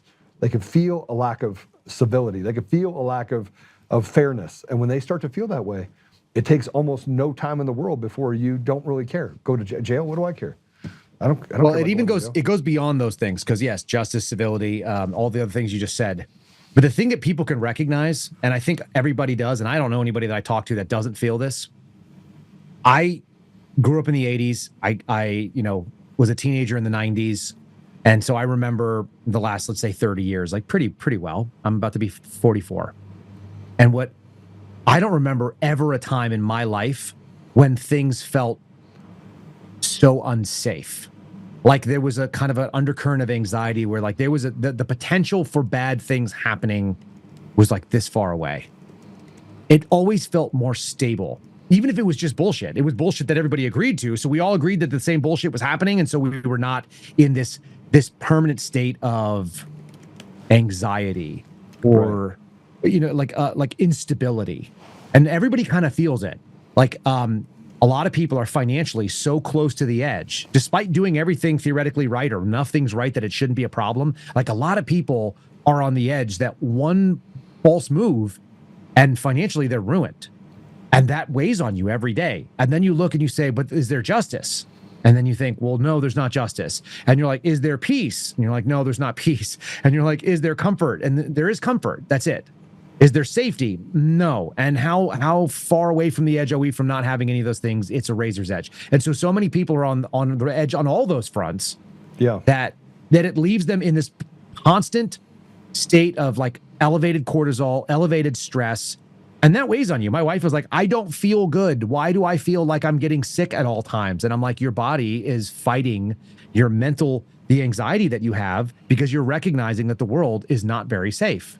And so, people lived shorter in places when life was not comfortable and life was dangerous. And a lot of it was because just the damn stress of living through that world. Like nobody lives to 100 sitting in a war zone, a perpetual war zone. That doesn't happen. Like certainly not commonly. Yeah, I mean, if you do, you're just completely unaware of your surroundings. Yeah, maybe you're a sociopath, I guess, and maybe that's maybe that's your natural environment. But for those of us that have concerns about other people, it's not just that the society is out there; it's the implication it has for family and the vulnerable. And if we don't protect the vulnerable in this country, like that's kind of what we do. We protect women and we protect children, people who bring the future, the people that are the future. That's what America is about to me. And it's like, are we doing that right now? Or are we like legit sacrificing our babies, whether it be an abortion? Are we sacrificing our babies because of political correctness? We're going to, hand them over to a medical industry. Are we using them for testing for someone else to get rich on? Are we feeding them junk that's not real food? I mean, my kids are really blessed. Man, my kids don't even know what tricks are, Joe. Can I tell you something? When my fourth daughter was born, I did a dad trip. I was kind of like, this was amusing. Like, I just have to find ways to be the dad that I think that I am. So I took all my babies, my three bigger kids, and we all went to the grocery store. And I said, any cereal in the aisle, no matter what it looks like, you can pick out your box because you got a new baby sister, and I need something to be able to distract you. When I pour a bowl of cereal with like no thought, you can have the sugariest, shittiest thing that you want to eat, whatever it is, a thing they've never had before. You want to get Reese's Pieces in a bowl, knock yourself out. You want to get Lucky Charms, let's do it. They all remember what they bought. This was 2 years ago. My 8-year-old, my now 7-year-old, and my 4-year-old. Even when he was 2, he remembers picking out a cereal box. Okay, and he knows what it was. So they all got it. None of them know the name of that cereal. They don't know what it was called. They don't know what Lucky Charms is. They don't know what tricks are. They don't know what Captain Crunch is. My kids don't know what junk food is because, God bless my wife. She literally makes them eat real good food. And so we're doing this weird thing that many people, we are so anti-current for regular. And I almost feel bad because growing up in the time that I did, like, you'd be a weirdo if you were 8 years old and you didn't know what Captain Crunch was. They don't even watch television, so they have never seen a commercial. That's pretty much all I did know. I knew all the Lucky Charms. I know. I mean, it was you and me both. Junk. I ate a lot of Cheerios growing up. I eat a lot of food that like is recognizable to people that grew up when I did. And so it's funny to me that my kids, we are deliberately and aggressively working against that. And we are a very, very narrow subset, it turns out, maybe a growing subset, but there's not a lot of people that are doing that. I think a lot of people are recognizing like, hey, we got to work against the current. But it's amusing to me to think that a lot of people are just going with this current, and the current is going in a place that's really dangerous and it's scary, and they all feel it. They're like, hey, it's the Willy Wonka moment, right? And he's like, the danger must be growing because the rowers keep on rowing. We're all going, and the rowers on both sides of the aisle are doing it. And that was a scary as hell scene. I went back and watched it with my babies the other day, and God, you know what's even funnier? They like the original. They like the original Willy Wonka over the weird one that they did with whatever his name is. Who's the new one? Johnny Depp. Johnny Depp, yeah. They like the Gene Wild one, so that was better. Yeah. So I mean, but the good news is my kids saw that too. They thought it was better. But he's like riding, and it's like there's arachnids coming out, and there's like freaking hermit crabs crunching things and ants biting stuff, and it was all scary as shit in that tunnel. We're in that tunnel right now. Like that's whatever that weird. The voices are getting louder. The anxiety is obviously ramping up. The speed is increasing. At least it feels like it is. And maybe we stop and it's easy and like we got to our destination and everything's fine, or more likely than not, it just keeps getting bad. And I don't want to see what the other side looks like for that. Because again, we got little kids in the world. There's a lot of young people out there that are going to know nothing other than that. And I think what you just said is interesting, because when you look at your kids not knowing anything different than that, you try to shelter them as much as you can, knowing you can only be around for so long. So it means you have to train them up in this new world. And the scariest part for me, for my children, is my kids are 25 and 28. And I was talking about that Kyle Clark guy. Well, Kyle Clark, when he does these things, he would say, Joe Oltmann, MAGA podcaster from Douglas County, and does everything he can to make sure that he can hone in on who I am and where I live. Well, then the death threats just started piling up. And I mean, I'm talking about, let's just run up on Joe. We're going to take you. I mean, just stuff that it's sick stuff. And I'm thinking to myself, all right, the person that's responsible for it is the same person that doesn't want these people to be held accountable for committing crimes, treason, hurting our country. And yet he sends his little band of goons out to do harm to me, not knowing that the person that comes to my home will be unalive, and that person's entire family will be unalive, because I won't that person. I say the same thing on social media whenever I don't get nearly as many death threats as I expected to get. So for whatever it's worth, that's a blessing, I guess. Also, whenever somebody gives me a death threat, I'm just like, don't send anybody you want back. Or your family, because I tell you what, if I'm going to jail, I'm going to jail because I'm going to take out your entire generation. I'm going to make sure that you never procreate. Like you're cutting that branch off the family tree. I already know this about me, right? I know that a long time ago, I set that demon down. And I replaced it with the blood of Jesus. And I literally have lived my life the last 18 years in a way that I'm not a Boy Scout, but I think you could call me a Boy Scout. You could say that as close to living your life in a righteous way, I've done it, right? And I can tell you right now that I look back at that demon, I think to myself, if you come for me, I'm coming for all of you, right? And I mean it. Like I've already made the decision. It's like you've already made the decision in your life that you're going to protect your family, and you're going to protect what is yours. And they just and this is the scary razor's edge part, is it just takes one crazy guy, right? It just takes one crazy guy. It also takes we live in a world that's lacking physical consequences, and I think that's also something that has been rapidly advancing in my lifetime, to the point where, like in the 80s, you stepped out of line, like maybe you get punched in the face, and then that's it. You don't have to go any further than that. Someone learned their lesson, and so. I have buddies that grew up in New York and Long Island, and they used to talk about getting into fights and stuff when something had to happen. They just solved the problems. They went outside, they threw some hands. That was the end of the day. That's not the world we live in right now. We live in like weirdos that want to come in and bomb a house, or they want to sit out there. Like I saw something that blew my mind the other day, and I can't fathom anybody thinking this is a good idea. I saw 3 guys wearing like clown masks in Northern Virginia knocking on the door of an old lady. And they're sitting there like claiming that they're going to come into the house, scaring the living shit out of this poor lady on her Ring cam. And I don't know if you've seen the video. It was like a viral thing for a little bit on social media, but it's like 3 goons, whoever the hell these guys are. And I don't know what their skin color were or what their politics were or like where they came from or anything about them, because they were all wearing clown masks. And they're like saying spooky, stupid, dangerous, threatening things outside of someone's door. And I told my wife, I was like, honey, just so you know, if I ever see that on the Ring cam, I'm sending rounds through the door. Yeah, I'm not waiting. I got a 45-70 with an easy grasp there. I'm going to send something that'll go through 6 feet of bone and muscle. I'm going to put holes in the neighbor's car on the other side of those guys. Don't care. And, you know, don't care. Yeah. How did you think that it was reasonable to go to somebody's castle and not bring an army? You crazy person. They went and did this to an old lady, though. To an old lady. They thought it was funny. Right. And that's, you know, I get these posts. And look, I'm not a violent person. I'm not. I love people, man. I figured that out about myself. I say that I don't like people. I love people. I love the most vulnerable among us.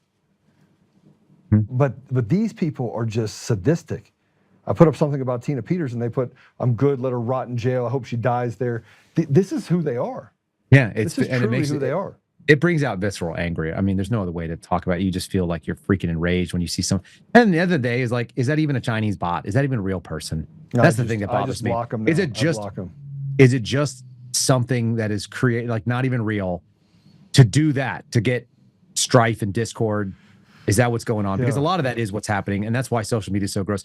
You know, like 100%, 10 out of 10 of the audience that I had, I did a call-in show with some of my subscribers once. And I just said, here's the question of the day. I want your answer. You can justify it any way you want. You got a red button in front of you. You push the red button. The internet goes away, as does all social media. So that's the trade-off. Are you in or are you out? Who's hitting the button? 10 out of 10 hit the button. Because we remember before that. Because it was awesome. It was awesome. It was awesome. But that being said, I work a job now where that like the internet allows me to do what I do. And that's also kind of awesome. So this is the part where it's like, but I still would get rid of it in a heartbeat for my kids. Yeah. And I'd go dig ditches or whatever. I don't know why that's what they said in my family. My dad always said that. If he had to, he would dig ditches. And I'm like, I dug ditches. I guess I've done dig ditches too. I don't mind. I'm a good dick. I dig some ditches, man. My dad is actually digging. You said you were going to be. I dig some dickus. Dig digger. My dad is what is he? He's 70. He's 76 years old, and he is out digging ditches right now as we speak. He is out digging in his yard, and he is setting up a putting green in his desert little home in Arizona because nobody's going to do it as nicely as he is. So he's digging, and he told me, he said, you know what? I listened to your podcast, and I reminded myself when I take my wrench, I'm going to put my rake rather. I'm going to put it tines down. Because otherwise I'll step on it and pull a Cash Patel and hit myself in the face with it. And I thought that was funny. But yeah, he's out there in the desert, freaking scraping dirt together. A lot of hours in my life doing that. And loving it. Yeah, living it like he's retired. He doesn't have to. He chose to. Yeah. So I'll do that in a heartbeat. If we can red button the internet away, I would do it. We'd lose a lot of connectivity, but I bet we'd have a lot more connection. I think that's it. One thing I can say about this, the blessings, and it's super important that we look at the blessings too that we have. We have all this bad stuff that's happening, and people do bad stuff to you. And my wife looked at me and she goes, "Are you happy?" And I was like, "Yeah." And I still laugh, and I still crack jokes, and I still have fun. Yeah. And I get into the part where I have to defend someone like Tina Peters, or I have to, get online and smack people around because they're saying bad shit to you or other people. That I frankly, you don't need me to defend you, but I still feel like I can in those areas. And then when I'm done, I turn it off, throw it away. I'll text you and be like, dude, let's hang out. Because I'd rather do that. It's better. I need to take my little guy. He's obsessed with right now. Every store, he wants to know if they sell worms. Because he wants to go throw some worms in the pond and catch some fish. And it's been crappy kind of weather, but it's like getting better. So I'm like, all right, you're gonna have to go get some worms. I got a ton. Have you done any fly fishing? No, never. Never? No, but like you would expect of me, I have more than one fly fishing rod. I've just never used them. Are you serious? Yeah, that's serious. Dude, fly fishing for me is like heaven. Yeah, I don't like fishing. I don't like fishing. What? At all. No, I don't like it. Ah, dude, I love it. The only fishing I ever really enjoyed was going deep sea fishing. I did that when I was in my 20s a lot. I used to go out and we would go catch shark and we'd catch snapper and ling and cobia and all that. And I like big, crazy, aggressive fish that can hurt you and take a lot to get in. And anyway, like It's 3.5 hours from where you live. what is the water? Big fish, like what you're talking about. Yeah, no, I Like, you know that. literally I go just down to Port A and just yeah, go, no, I used to go to, that's where I used to go. I used to go to Port A, but here's the thing. Like, I don't know somebody that has the boat and I also have more obligations with little kids. And so you got a big boat now? No, but I got someone that has a big boat. That's even better. That's actually I've better had a than big having boat a boat. before, and Yeah. I know that the better than having a big boat is not having having a friends that have friend. big boats. Yeah. Yeah, or having a friend who has a friend with a big boat. That's even way better. So, yeah, I used to have all my own deep sea tackle. I used to have like Penn reels, and I used to have international setups and all that, the big brass reels and all this kind of stuff. And I'd go out there and I'd spectral line and we'd go catch big stuff. And I had a lot of fun doing that. Except I always got sunburned, and I also went out in like really horrifically bad weather because like my buddy who wanted to go fishing with me would make And you got terrible sunburned? decisions. Well, we would get sunburned or we'd freeze our ass off. So like I remember going out and like I went out of Port A in like early February. When it was, and then we went out there and like everything was jacked up. And we couldn't figure it out. I went out there after eating. You know what? You're in San Antonio sometimes. You know Las Palapas? Oh yeah. Yeah. I mean, I don't know if Like they have 8 good or food 10 anymore. different locations. Yeah. Yeah, whatever the one that we went to was not good. The day that I remember getting it, I ate Las They're not good, Palapas. I period. can't. That's what I assume.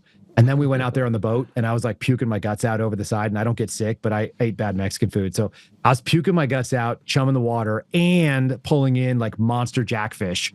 I was pulling in like 40-pound jacks while like mid heave.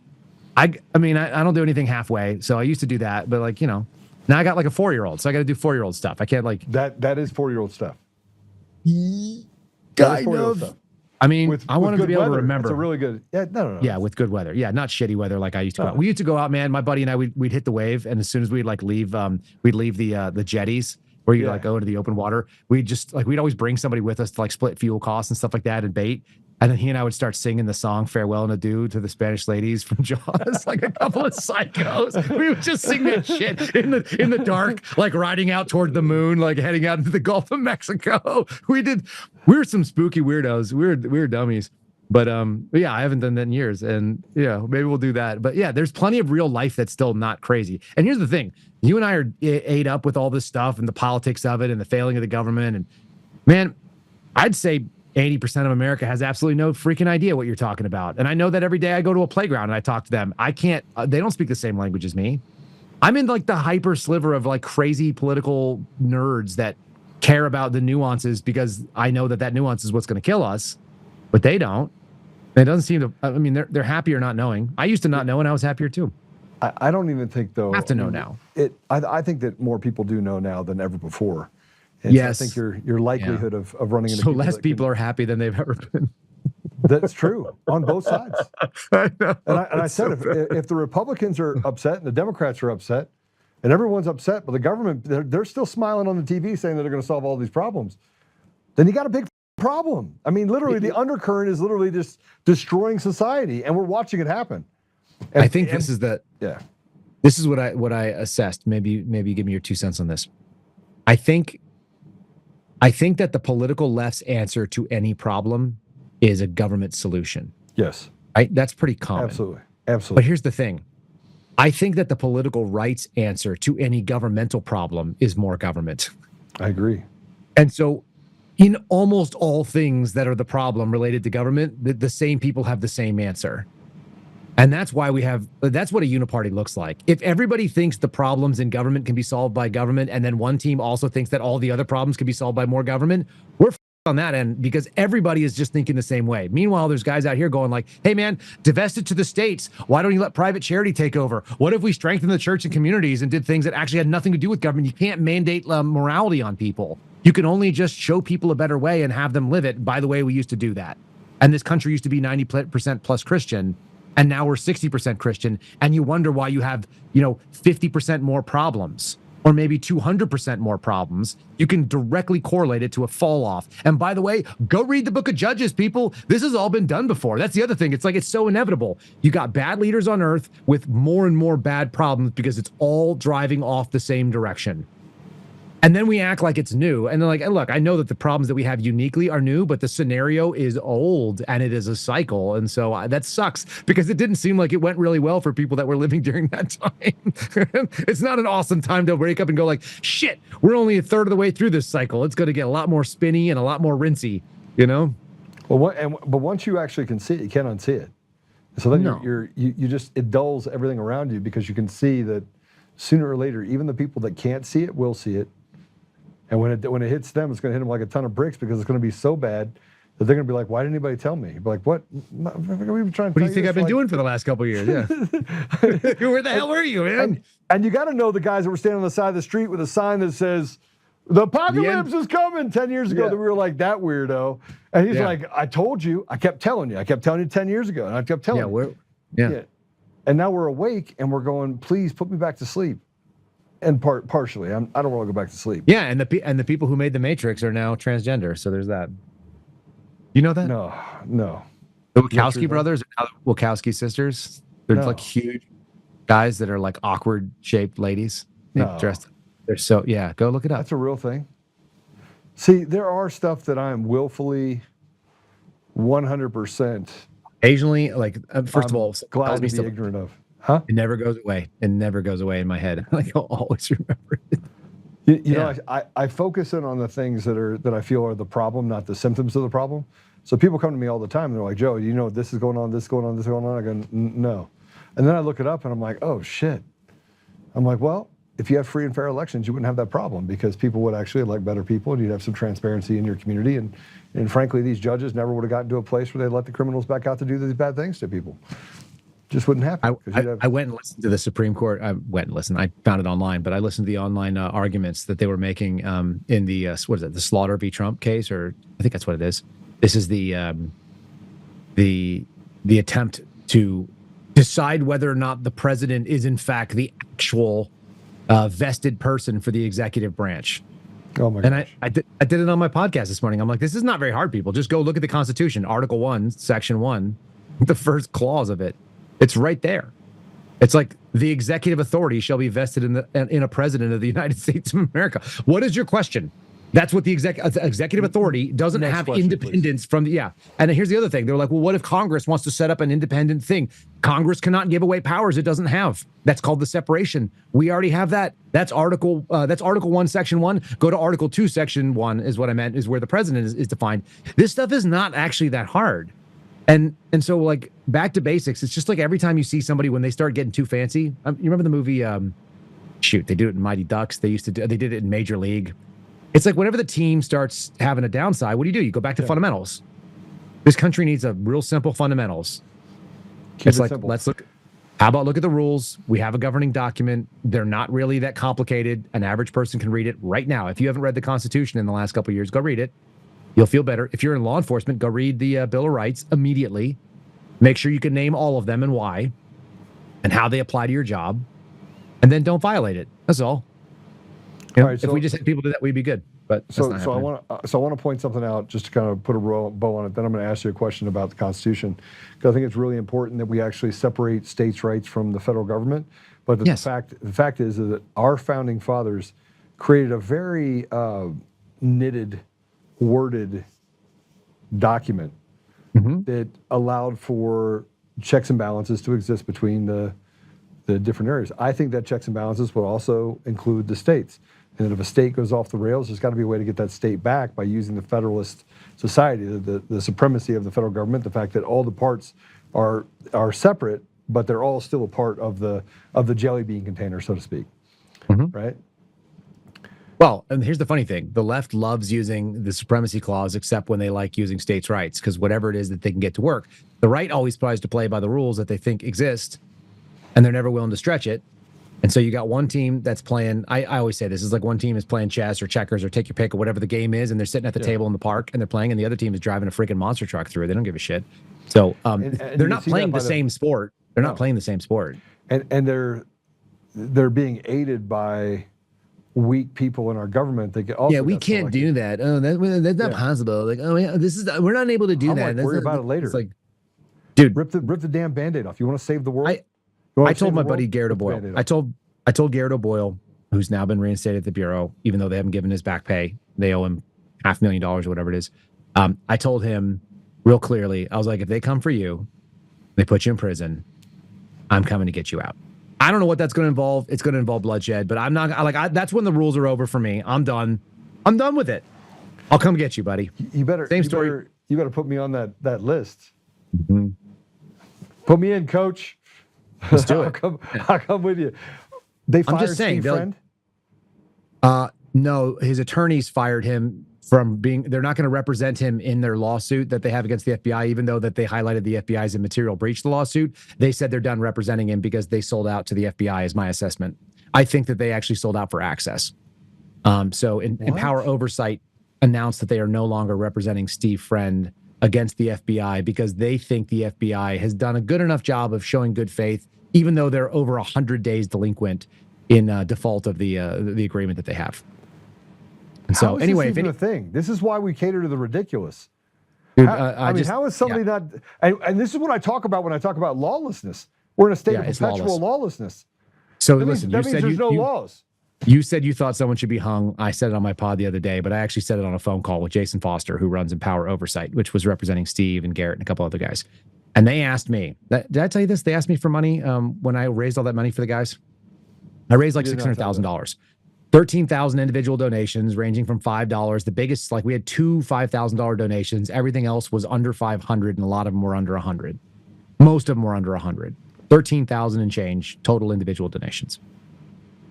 So they reach out to me and I go, I need to cut these guys a check, but I'm trying to figure out how to do it. And it's not real obvious to me, like what I can do to not hit like a gift tax or trigger the FBI or the IRS coming after me. Cause I know they'll like climb up my ass with a microscope if they have an opportunity. So we want to figure this out. And they go, well, we got a bigger problem. We're not sure that these guys can receive this gift. We're not sure that they're allowed to actually get that money. And I go, okay.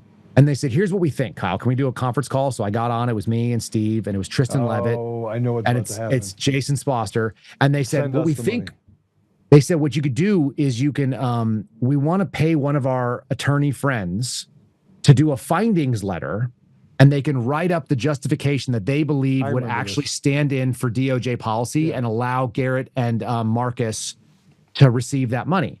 250. And I said, I said, that's great. And they said, and we think we can get it for less than $25,000. Would you be willing to pay $25,000 to this firm? And I said, no, I would not. And they were like, what do you mean? And I go, first of all, I raised this $5, $10, $25 at a time from people in good faith that actually gave from their hard-earned money. And I'm not going to buy one of your friends a jet ski. So let me make it real clear to you. I think people like you should be hung from the 14th Street Bridge by your neck until your corpse rots, falls into the Potomac, and is swept out to sea, and your body can never be buried. That's what I think. And I think you should hang there as the crows peck at you so that all the people who drive into Washington, D.C. look at you as a harbinger as what's to come for them when the rage of the people who are sick of this bullshit and this shakedown that you do. And you should be ashamed. You should look at the people and you should despair as you see your colleagues there hanging and rotting away from as their corpses are getting picked away by the breeze. And they were like, Jesus, Kyle, like, rah, rah. And I go, now you know how I think. By the way, they never offered to represent me. So apparently I was a little bit too extreme. But I will not make peace with evil. And I will not make peace with people who do that sort of like transactional evil, where just give us some of the money that people gave you in good faith so we can get a piece of paper that some gutless idiot needs to see. I'm like, if I need to give these guys money and they tell me that they're broke, I'll take a damn Greyhound bus with a briefcase full of cash.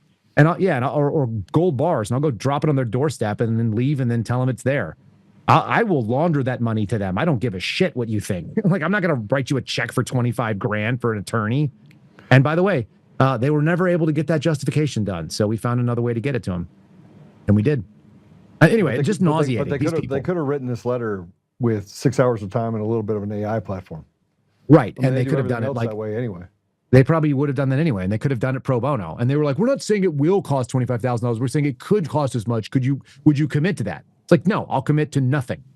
Nothing. Not a red cent. How about that? So anyway, I'm not easy to get along with when people bring me things that I think are totally irrational. And I'm not willing to I don't do things simply because it's the nice thing to do anymore. I don't go like, oh, I just tolerate some petty grievances or like illegal behavior or petty immorality. I just can't do it to the point where like I just don't do things that if there's no good reason, then I'm not doing it. And I got into it with my neighbor, which I felt really bad about because the kid is not that bright. But he was like, "You need to sign in on this sheet." I was like, "I'm not going to sign in on the sheet." And he was like, "No, but I'm like, why do I need to sign in on the sheet?" And he was like, because you have to. It's like, that's not good enough, man. I lived through 2020 and 2021. I don't do things because someone else said, you need to walk down the aisle on this side and not the other side. You know what? Go f yourself. That's not how I operate. Call me crazy. You used up all of my good credit where I was going to give you the benefit of the doubt, whoever you are. And so now anybody who meets me, you're going to have to justify what you're asking with real reasons that a regular person can assess to say, oh, well, that's a credible reason. Now, if you have a good reason for something, I'm not going to be like a lunatic. But if you come up to me and ask me to do something and you don't have any justification and you just said, because I said so, like, I'll start by telling you you're not my dad. And it's going to go downward from there as far as juvenile and stupid and maybe aggressive. Okay, so that... We're a bad pair. We get together and think bad things, man. What are states' rights? You ready? Yeah. Here's the states' rights issue. You want to know the answer? No, hold on. You're going too far ahead of the states' rights issue because you know where I'm going with this. It's the 9th and 10th Amendment. It is the 9th and 10th Amendment, but listen to me for a minute because I think it's super important. By the way, most people don't even know how many amendments are there in the Constitution. I frankly find it deplorable that nobody knows, that many people don't know it. It's easy to get to. You have internet. You can actually go look it up and you could read it. You should carry them around with you. But more importantly, we should have rescinded the 16th, the 17th. We did rescind the 18th and the 19th. We should have gotten rid of the 16th through the 19th. We only got rid of one of the four and we blew it. Those were the things that are killing our country right now. But just so you know, for you guys that have internet, he's saying take the ability for women to vote away from them. And I don't think people should be able to directly elect the senators. And I don't think we should have a. I don't think that the federal government should directly elect the senators. It was supposed to be. I know they changed it. That was the 17th Amendment. Listen, the deal goes this: 1913, where everyone highlights the Federal Reserve being a problem. It's real simple. The 16th Amendment ruined this country. It meant that the federal government now became not just the supremacy clause where their law was the top, but they had the ability to tax before anybody else. So they got access to your money first. That's when we established the ability to do a national income tax. So the 16th is the first problem. They didn't really, hold on a second. We don't even know that it's ever been ratified. 16th was. There's a ratification issue on the 16th Amendment still. Am I on crack? Maybe. Possible. No, come on. That's a possible crack. I'm not aware of that one. But at the end of the day, it functionally works. It's kind of like when people say, the FBI doesn't even have a real charter. And I'm like, the FBI will really shoot you and kill you. Are you kidding me? Like, does it matter? They don't have a charter. They'll take you into prison and then they will put you there forever. Go ask any J6er. They can do it. So, whether or not they have a charter is kind of irrelevant. We function under the 16th Amendment as passed. I've never heard of there been a problem. But the ability of the federal government to levy taxes on the income, that's one thing. That's the 16th. The 17th was the direct election of senators, which basically made the upper chamber of the House no longer representative of the states, like it was supposed to. It took the power, gave it back to the mob, which was a mess. And that's why we have this really contentious 51-49 nonsense in the Senate. Okay. The 18th said that people shouldn't be able to drink. I actually am not sure that was a bad idea, but I could kind of think more freedom is better than not. But, people do dumb things with alcohol. That would have been like not the worst thing, but we actually ended up repealing that. And the 19th gave an expansion of the franchise to women, which I think should not have existed, but not because I don't think women should vote. I think they should have a say through their household, which is why you have only head of households men and maybe even just landowners or people who have positive net taxes. Whatever it is, expanding the franchise, as far as I'm concerned, has always been worse. So I said it the other day, I'm against democracy. We're not a democracy, brother. I understand that. But when you hear that, you'll hear people say, they're like, that's an enemy of democracy. And I am an enemy of democracy. Yeah, it's a terrible thing. Exactly. Democracy has actually never worked anywhere ever in the history of anything. And it won't. Right? Worse than communism killed almost as many people. So here's the crazy part about it. The more democratic we get, the worse off we are. The reason why our republic was structured in such a way, and everything for at least the last 115 years has been moving this country to a more sort of democratic ideal. And all of those things have been problematic. They're all the worst possibility because democracies don't function, period. Well, that's why our system was so brilliant. It was a filter down system. The Senate was supposed to represent the majority of the state houses, and the representatives, the House of Representatives, was meant to represent us in our districts. So you got a direct vote, then you got an indirect vote, and they were filtered through levels of concentration. In the same way when you go and you distill things, Right. The state of Texas is red. We would put 2 red senators, but we wouldn't put the 2 red senators that all the blue people would also agree with. You'd put the 2 red senators that the state house of Texas would go on. Now, they're kind of squishy anyway at this point, but the idea being you should have a super majority. And by the way, if you look at the number of red states versus blue states, you'd have a super majority. It'd be fine. And then you could get functional and you could actually pass things instead of having to do all this like deals with the devil where it's 51-49 and we might have to nuke the filibuster. Well, it's like, it'd no, be we already sensible. broke the Senate. We broke it. You would have some sensibility to it, right? But there's still an elitist type of environment tied to being in the Senate. I mean, it's basically Yeah, but it's JV. supposed to be elite. It's supposed to be elitist. But it's not anymore. Now, what you're saying is actually true. It's not a. Yeah. It basically is slim majority, so you can look like the chaos can favor one side or the other. You just keep going back and forth in this yo-yo, when in actuality it's degrading it at the same level down. It doesn't depend. It doesn't matter if you're. It's just a smaller version of the. It's a smaller version of the House with longer terms. And if anyone thinks otherwise, it's just a bigger congressional district, which is a state, instead of a smaller district, which is what you live in. And it doesn't represent what it was supposed to do, which is why it's not functional. And then so they've had to change all the rules in the Senate. And the reason why they changed the rules is because they broke the freaking Senate by who gets represented. It's never meant to have you directly elected. Why in the hell did anyone agree to that? Because they sold democracy was a great idea. You should have a say. You did have a say. Elect your state representatives, period. This is actually not that hard. And then, by the way, the 9th and 10th Amendment are the other answers. Those are the other answers, which is that the states, the states actually are supposed to have the default position unless it's expressly enumerated inside the Constitution. 10th Amendment. Well, okay, so then Power's not delegated to the U.S. Constitution. They go to the states. People. So I'm gonna talk to you about some legal scholars. I want to play something really quick. Oh, This boy. is I'm playing it for a reason. This is Kyle Clark. So Kyle Clark reported on Tina's legal argument and the letter that was written. He takes a few shots at me in this. Good. But he says in this that a constitutional law attorney reviewed Tina Peters' request for a presidential pardon on state-level charges and found it full of factual inaccuracies, procedural inaccuracies, and legal inaccuracies. This is not true. This is not true, but this is what they said. So I'm going to play this really quick. I'm not going to say anything. We're going to go straight from this to a 1 minute or 2 minute pee break so that Kyle can go to the bathroom. I got to take a piss. This has been 2 hours. So I'm going to play this little clip. We're going to go to just do one commercial and then we'll be right back. And I want to get your thoughts on this because here's my question. It's never been challenged. There is a supremacy clause. There has to be some sort of checks and balance on a state that basically goes off the rails and holds the people of that state hostage, which is what really has happened in many states and is what's happened in Colorado against Tina Peters because it truly is operating like a cartel, right? It's the amount of, it's just off the rails. There's no justice in the state of Colorado. President Trump has pardon power. His pardon power is unchecked, meaning they've never done it where someone has had to pardon someone at a state level that uncovered federal crimes or crimes that were committed that go against the Constitution. Now we have it. A letter was written by Peter Tickton that was well researched with legal scholars that said, hey, listen, it says it, meaning the United States.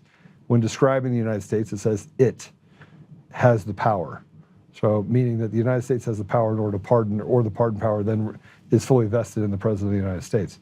So I'm going to play this. We'll get your thoughts. We'll go to 1 minute commercial break, and then we'll be right back. That same attorney for Tina Peters has also endorsed the idea of a military raid to free her from the prison in Pueblo, has also talked about trying judges for treason against America.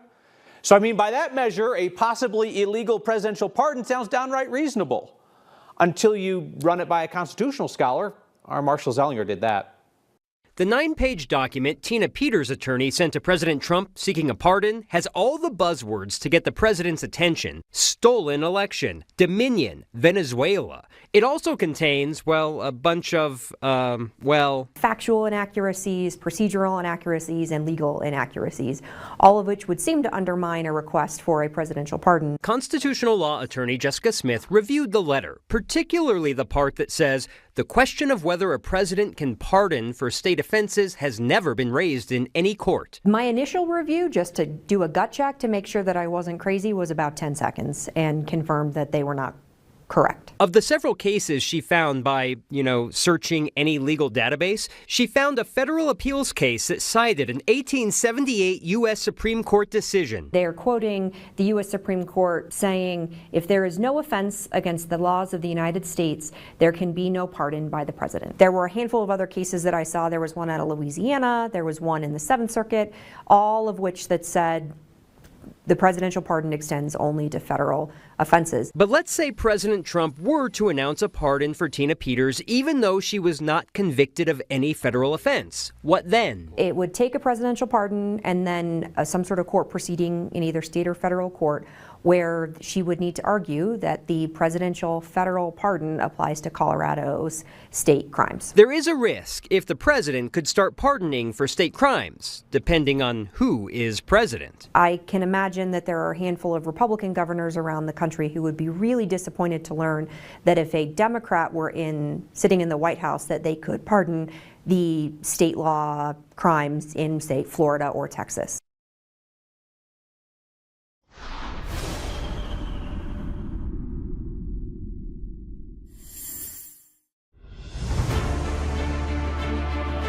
In every thread, in every stitch, Honor-Bound USA weaves the fabric of the American spirit.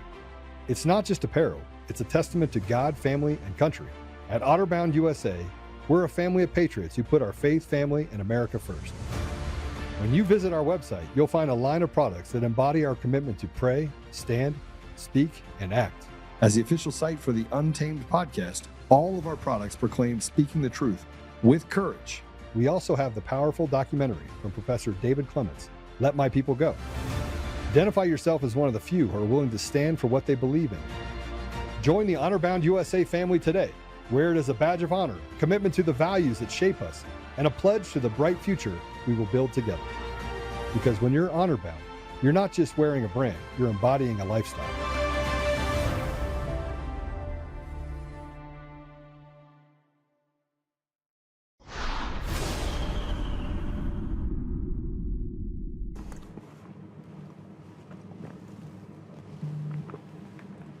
I ate a chocolate, and Kyle will be right back. Oh, so here's the concept behind what we just actually heard, right? And actually, Kyle is back, so I'm gonna bring Kyle back in, but this is a constitutional law attorney that is, I think, 30 years old. Jessica Smith. It's always a Smith. It's always a Bob Smith or a Jessica Smith or CIA Smith, we'll call it. The thing is that the law professors and the constitutional scholars that looked at this case when Peter Tickton went through and drafted this letter, these are not people that just got out of law school that say, okay, I'm a constitutional scholar. But I do want to hear what Kyle has to say about us. Kyle, what do you think? I don't know. If you think something's wrong, you should just go fix it. I'm just saying, let me put that in a different way. It was illegal, it was immoral, and it was unethical to demand that people do COVID tests every 72 hours in my job. Right. There was no background for it. There was no precedent for it. There was no medical opinion that said it was going to help anybody. I have no idea why they did it. It was actually expressly illegal because it was an emergency youth authorization device that was being required without allowing for consent, which I didn't consent to. So I didn't do it. And I ended up getting kicked out of my office for it. And that was the federal government. They weren't allowed to do it, but they did it. You know why? They just decided it was the right thing to do. Everybody needs to do what we say. You need to take this COVID shot. You got to do it. Why? Because we say so. I'm not going to do it. Well, you must. You know what? F you. No, I'm not going to do it. That's how it came down to it. It's like, oh, well, then I don't work here anymore. If the president thinks that this is something that needs to be done, go military or otherwise. Look, you get a shitload of U.S. Marshals. You want to go out there and put her into federal custody, and then you want to work through a pardon process. Go take her. What are they going to do? Are they going to stop you? That's the other thing that bothers me. And I feel the same way about the state when it talks about like states' rights issues against the federal government. Man the up, people. Excuse my language. I'm so hot about how weak and how much people are willing to cede to the status quo, and they surrender agency. You have agency.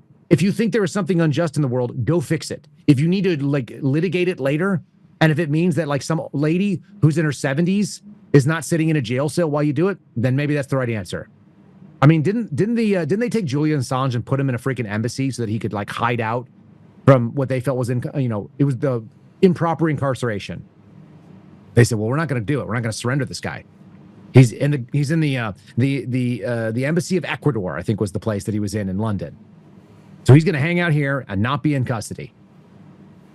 Okay, then do that. If that's what it takes, like do the thing that it takes. If it means she lives in the White House for a little while, so be it. I bet they got an extra bedroom. All I'm saying is do the thing that needs to be right. And I don't know enough about Tina Peters' case. I know that Jessica Smith girl looked like she is not as old as some of my underwear. So who cares what she says? I don't give a shit what she says. You're an attorney who's not in a position to make a ruling on that. You're just some lady. Like, you have a law degree. So what? What do you bench? So do a million other people. As I used to say to my boss sometimes when he wanted me to do stuff I don't want to do. What do you bench? Seriously. Like, and they'd be like, hey, Kyle, you got to take a picture and give it to the secretary. No, I don't. What does she bench? What does she bench? I don't know. Like, can you physically compel me? Now let's see if you're going to do dick measuring. Can the weak governor of Colorado not turn over somebody that the United States government says we're taking her out of here and we think what you've done is massively inappropriate? I think who's going to blink? I think that's but right now we're blinking. Of course, right because now. everybody wants. Oh, no one's ever done this before. Guess what? No one's ever done it until they've done it. That's the whole point. Who cares? They used the 1512 ruling for Enron. And this is exactly the point. They held a bunch of people on felony charges for obstruction, and they were wrong. And so what do you get? Like a mulligan? Sorry, we just wrecked your life and we spent multiple years in prison. Sorry, we pulled all of Kyle Seraphin's Gmail account and all of his social media contacts. Sorry that the FBI now has all your shit forever because we were investigating you for obstruction illegally. They just did it. They didn't ask any permission. That's the reason why I say when the left does it, they don't miss. So act because like they do it. Because fear of loss is a real thing. And the thing just do it. The thing that don't even call it the right. Don't even call it the right. You have a radical, evil group of people that basically do whatever they want. Mm-hmm. And you have this group over here that say, oh, we have to follow these rules. And they're held back, they're tethered by a string that's tied to your ankle that's tied to a fence that's not even in the ground. And we're like this big elephant. We could just move, we can move mountains if we wanted to. We could do lots of different things, but we found ourselves held hostage. You want to find a lady who's stuck in a Colorado prison and is in solitary confinement, and you don't think that's right, and you're the president of the United States, and you're allegedly the most powerful person in the free world, or the most powerful person in the entire world, and you can't do that, then you can't do anything. Who are you? Nothing. You can't replace your FBI director? Who are you? Nothing. Somebody needs to come in and be like, hey, dude, are you the president, or are you just some dude who gets told what to do? Because I don't think that sits well with Donald Trump. I think he thinks he's the president. So go act like it. And if there's a thing that you want to make happen, go do it. Go make things happen, because here's the other thing. I saw what the other side did when they had the power. They f***ed up Afghanistan. They got people killed left and right. They decided to go, like, they do what they need to do. It wasn't a victimless crime. And they continue to do it. No. They opened up our borders and millions of people came in here, but that's not the crime. The crime is that millions of people had their identity stolen. Millions of little girls got raped on the way in and were trafficked. And they were like, their life will never be right. Because you left a border open and you said that was what we're going to do to, like, what, change demographics or change like an election process or, like bankrupt our system. No, dude, you want to act like you're the president? Go do president stuff. Presidents do all kinds of wild things. Just do it. Honestly, like, I don't feel strong. I don't know what the constitutional argument. I read the Constitution and I can see it. You can read the whole piece. It's not a lot about pardons. He's the commander of chief. It's Article 2, Section 2. The president shall be commander of and in chief of the Army and the Navy of the United States of America and the militia of the several states when called into the actual service of the United States. He may require the opinion in writing of the principal officer in each of the executive departments on any subject relating to the duties of their respective offices, and he shall have the power to grant pardons and reprieves for offenses against the United States, except in cases of impeachment. That's what it says. So, is this an offense? Is this an offense against the United States? I don't know.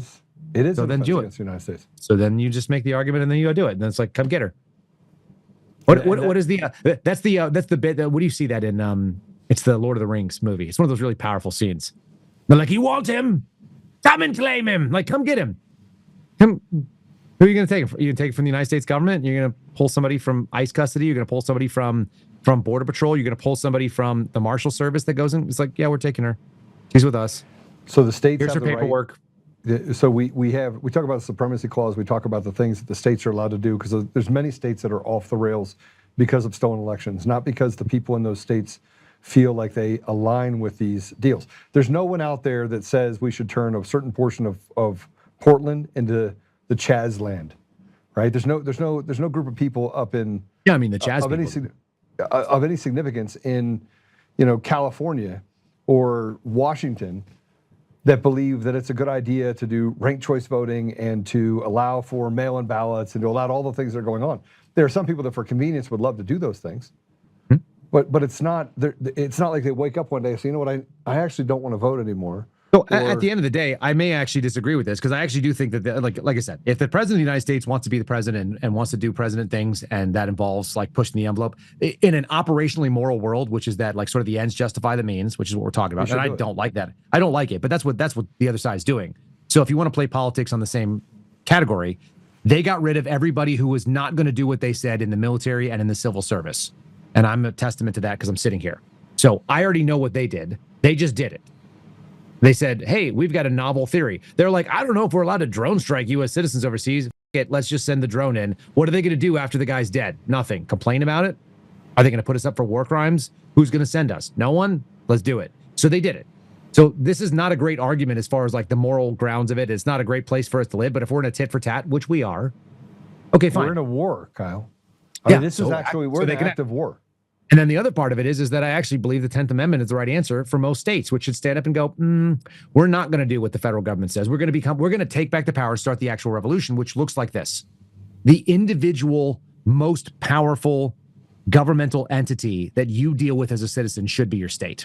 Now, it's unfortunate there's some states that are completely off the rails, but that's what's supposed to be there. Kyle, most of the states are off the rails because they're using a system that's intertwined and it's used. I don't disagree with you. Like I said, like the whole thing is screwed for 115 years. So it's not like we're going to like go, oh, well, this is obviously the solution. But we can look and say that if you read the document as it was written, the functional unit of the United States is the state. That's what's meant to be. What we've done is we've like ceded all this authority to the federal government. It's not up for debate. It's like, look at the name of this country. What is it? United States. Right. Which is to say that that's what the functional unit is. But it's not anymore. We've gone to a centralized thing, and the problem is we're dealing with an opponent, if you will, and I don't even think that's fair, but like the other side, from whatever my position is, and probably yours mostly, is that they've said, when the federal government is the right tool, we'll use that tool, and when the state government is the right tool, we'll use that tool. But one way or another, we're going to outlaw assault weapons. Okay, we're going to do a nationwide ban. Oh, we don't have the votes for that? Then we're going to do it in Colorado and California and Oregon and Washington State, and we're going to do it in Nevada, and we're going to do it in Illinois, we're going to do it in India. Like, they just go down and go, okay, fine. If we can't get all of it, we're going to get some of it. And they do. And people on the right are like, how do we do a convention of states to reform this problem? And then they just get there sitting with their thumbs up their asses, and they get power, and they do what with it? Nothing. How many government agencies have been completely disbanded since Donald Trump came into office? How much has he cut the federal budget? Not at all. How many agencies no longer exist? They all exist. Even the USAID is like just been parceled out to other pieces. It's not like they solved that problem. So we're not talking about people that are solving problems. We're talking about people that are basically sort of like, it's like, you ever see like somebody do that with dirt on the ground? Rather than go get the dustpan, they just move it around. So it's like small enough places that you can't notice it's still there, but they didn't fix the problem. They just scattered it around. Well, I think that's one of the frustrations that President Trump has, is that there's not a lot of progress being made because he has a bunch of people that are supposed to be getting things across the finish line. And all we just destroy stuff. Like, that's the other funny thing. It's like, you want to act like you're Godzilla. Go through and close out things. It's like, sorry, they don't work here anymore. We're not paying them. Sue me all you want. They started out doing that. Dojing started out doing that. It started closing things. Right, but why did they stop? Why did they stop? Oh, I'm sure because they came upon the thing where it was like, you can no longer do this. The people who actually run this country decided that's not an option. I think Elon Musk has said as much. I think he went in there with the same intentions that anybody else would, that was like sort of autistic-y and kind of just has like a simple-minded, like, I come from a business attitude. If this department doesn't work anymore, then it's not a department. I don't need to have it. Well, they were able to shut down USAID. It's gone. That's all they got, though, and they didn't solve all the problems there. And that's the whole point. It's like you got one little piece of something, and you did just enough that you touched the third rail, and the voltage kicked up, and then they said, this is it. And then you had a big fight between Trump and Elon. No, doing I what he think does, solving weird problems. Elon just went back to doing what he was doing. He's like, I can't solve this problem. Well, why would you? Why would you stick around and waste your time if you're worth that kind of money? And if you have that kind of opportunity cost and you're like, I'm going to come in and try to fix this problem. That's the patriotic thing to do because I want this place to succeed. And they're like, hey, thanks for your help. But here's all these roadblocks we're not going to actually make at work. And you're like, oh, I've solved all these problems. And they go, no, you can't solve this problem. That's when it ended. I mean, if anybody wants to know when the MAGA ended, that's when it ended. When the Doge program no longer had the people with the buy-in from the president to go through and do it like a wrecking ball, then that was it. It's the guy who's sitting there right now and talking about things is not the guy that was signing executive orders that got, on election night, on inauguration night. He got sworn in and he went to work like all night. That was freaking amazing. I was like, this is crazy. This is going to be awesome. And then it was like blew your load too soon, or maybe you ran into the opposition, and when you found it, it was like, this is not a wall that moves. This wall does not give. So that was it. And everybody knows it if they're being honest, right? Yeah, everybody knows that. That's the hard part about what you're saying is that. Yeah, so wreck something or don't wreck something. But if you're either take the responsibility, here's the thing. Everybody wants to, what do they say? What did Ronnie Coleman used to say? Everybody wants to deadlift like 800 pounds. Right up until they have to deadlift 800 pounds or whatever the hell it was. Yeah. Everybody wants to do gangster stuff until it's time to do gangster stuff. Everybody wants the Civil War until it's time to do. Yeah. Yeah. Nobody wants to deal with the actual reality of it, which is that there's loss and there's danger and it's shitty. And like you step into unknown territory and you don't know what history is going to say about you. It's way easier to do the status quo, which is why it always wins. Do you think, let's not get to conspiracy theories too deep on this. Look, I truly agree with what you're saying, everything that you're saying. They need to go in, take Tina Peters out, basically say, look, you're going to do exactly what we say we're going to do. And they're going to say no. And it's like, yeah, okay, well, the marshals are on their way. They'll pick her up at 10 o'clock in the morning. And if the governor gets out, then, he has full authority with elections that were stolen and the information that he has for 2020, 2022, 2024. He has it. Let them fight it in the court. Honest to God, let them fight it in the court. If that's the category of things that work, it's like, fine, then take us to court. We'll see you later. We're going to take this person with us. There's a habeas corpus that says, oh, you can't. I don't have authority. It sounded definitely like what happened in 2020 with the Texas v. Pennsylvania when they said, oh, you don't have standing. Same thing happened in the habeas corpus for Tina Peters. Says, she's already has an appeal in the state courts. There's nothing we can do about it. When looking at the fact that the reason why she's in court or in jail is because they violated every bit of her rights under the Constitution, right? So I'm no expert on her case, and I don't know it. I'm just saying if people want to do stuff, and if the question is like, it reminds me of that scene from Pirates of the Caribbean, and Johnny Depp says it. He's like, we're out here on this ship, and the only rules are what you can do and what you can't do. Like, I physically can do this, and you can't stop me. Like, that might is right. There is a group that rules like that. I know because I don't have a job because they decided to just do it. It wasn't right. It wasn't moral. It wasn't just. It wasn't legal. I'm still fighting in courts for it. I still have to pay a lawyer that's suing this justice system for the exact same thing that they actually fired the guy who did the thing to me for. Do you realize, Joe? I've got a lawsuit alleging that I was improperly let go from my federal job. And all of that is because, and the FBI has already fired the guy who did the thing to me for the thing that I'm claiming he did to me. And they still won't settle with us because the status quo keeps on. Like the system defends itself inherently. So I don't know if you want to be a disruptor, and I think that's what we were told Donald Trump did. He's a disruptor. He's an outsider. He's not anymore. He's an insider. He understands things. Fine. Still act like a disruptive force or don't. And then own it. It's like, why did you not do this thing? I chose not to. I didn't think there was validity to the claim, and I didn't think that she needed to be let go. Or if you go, oh, Tina Peters, it's a horrible situation. Like, there's good people working on it. Fuck that. That's the answer. And it's the same for all of it. It's the same thing for my buddy Steve Friend not getting back into the Bureau. It's all of our little petty projects. If the person who is sitting in the White House can't fix it by just sheer force of will, the other side would. You think the other side would let somebody go to prison that they didn't want? They've already proven that. They've already proven it. I know.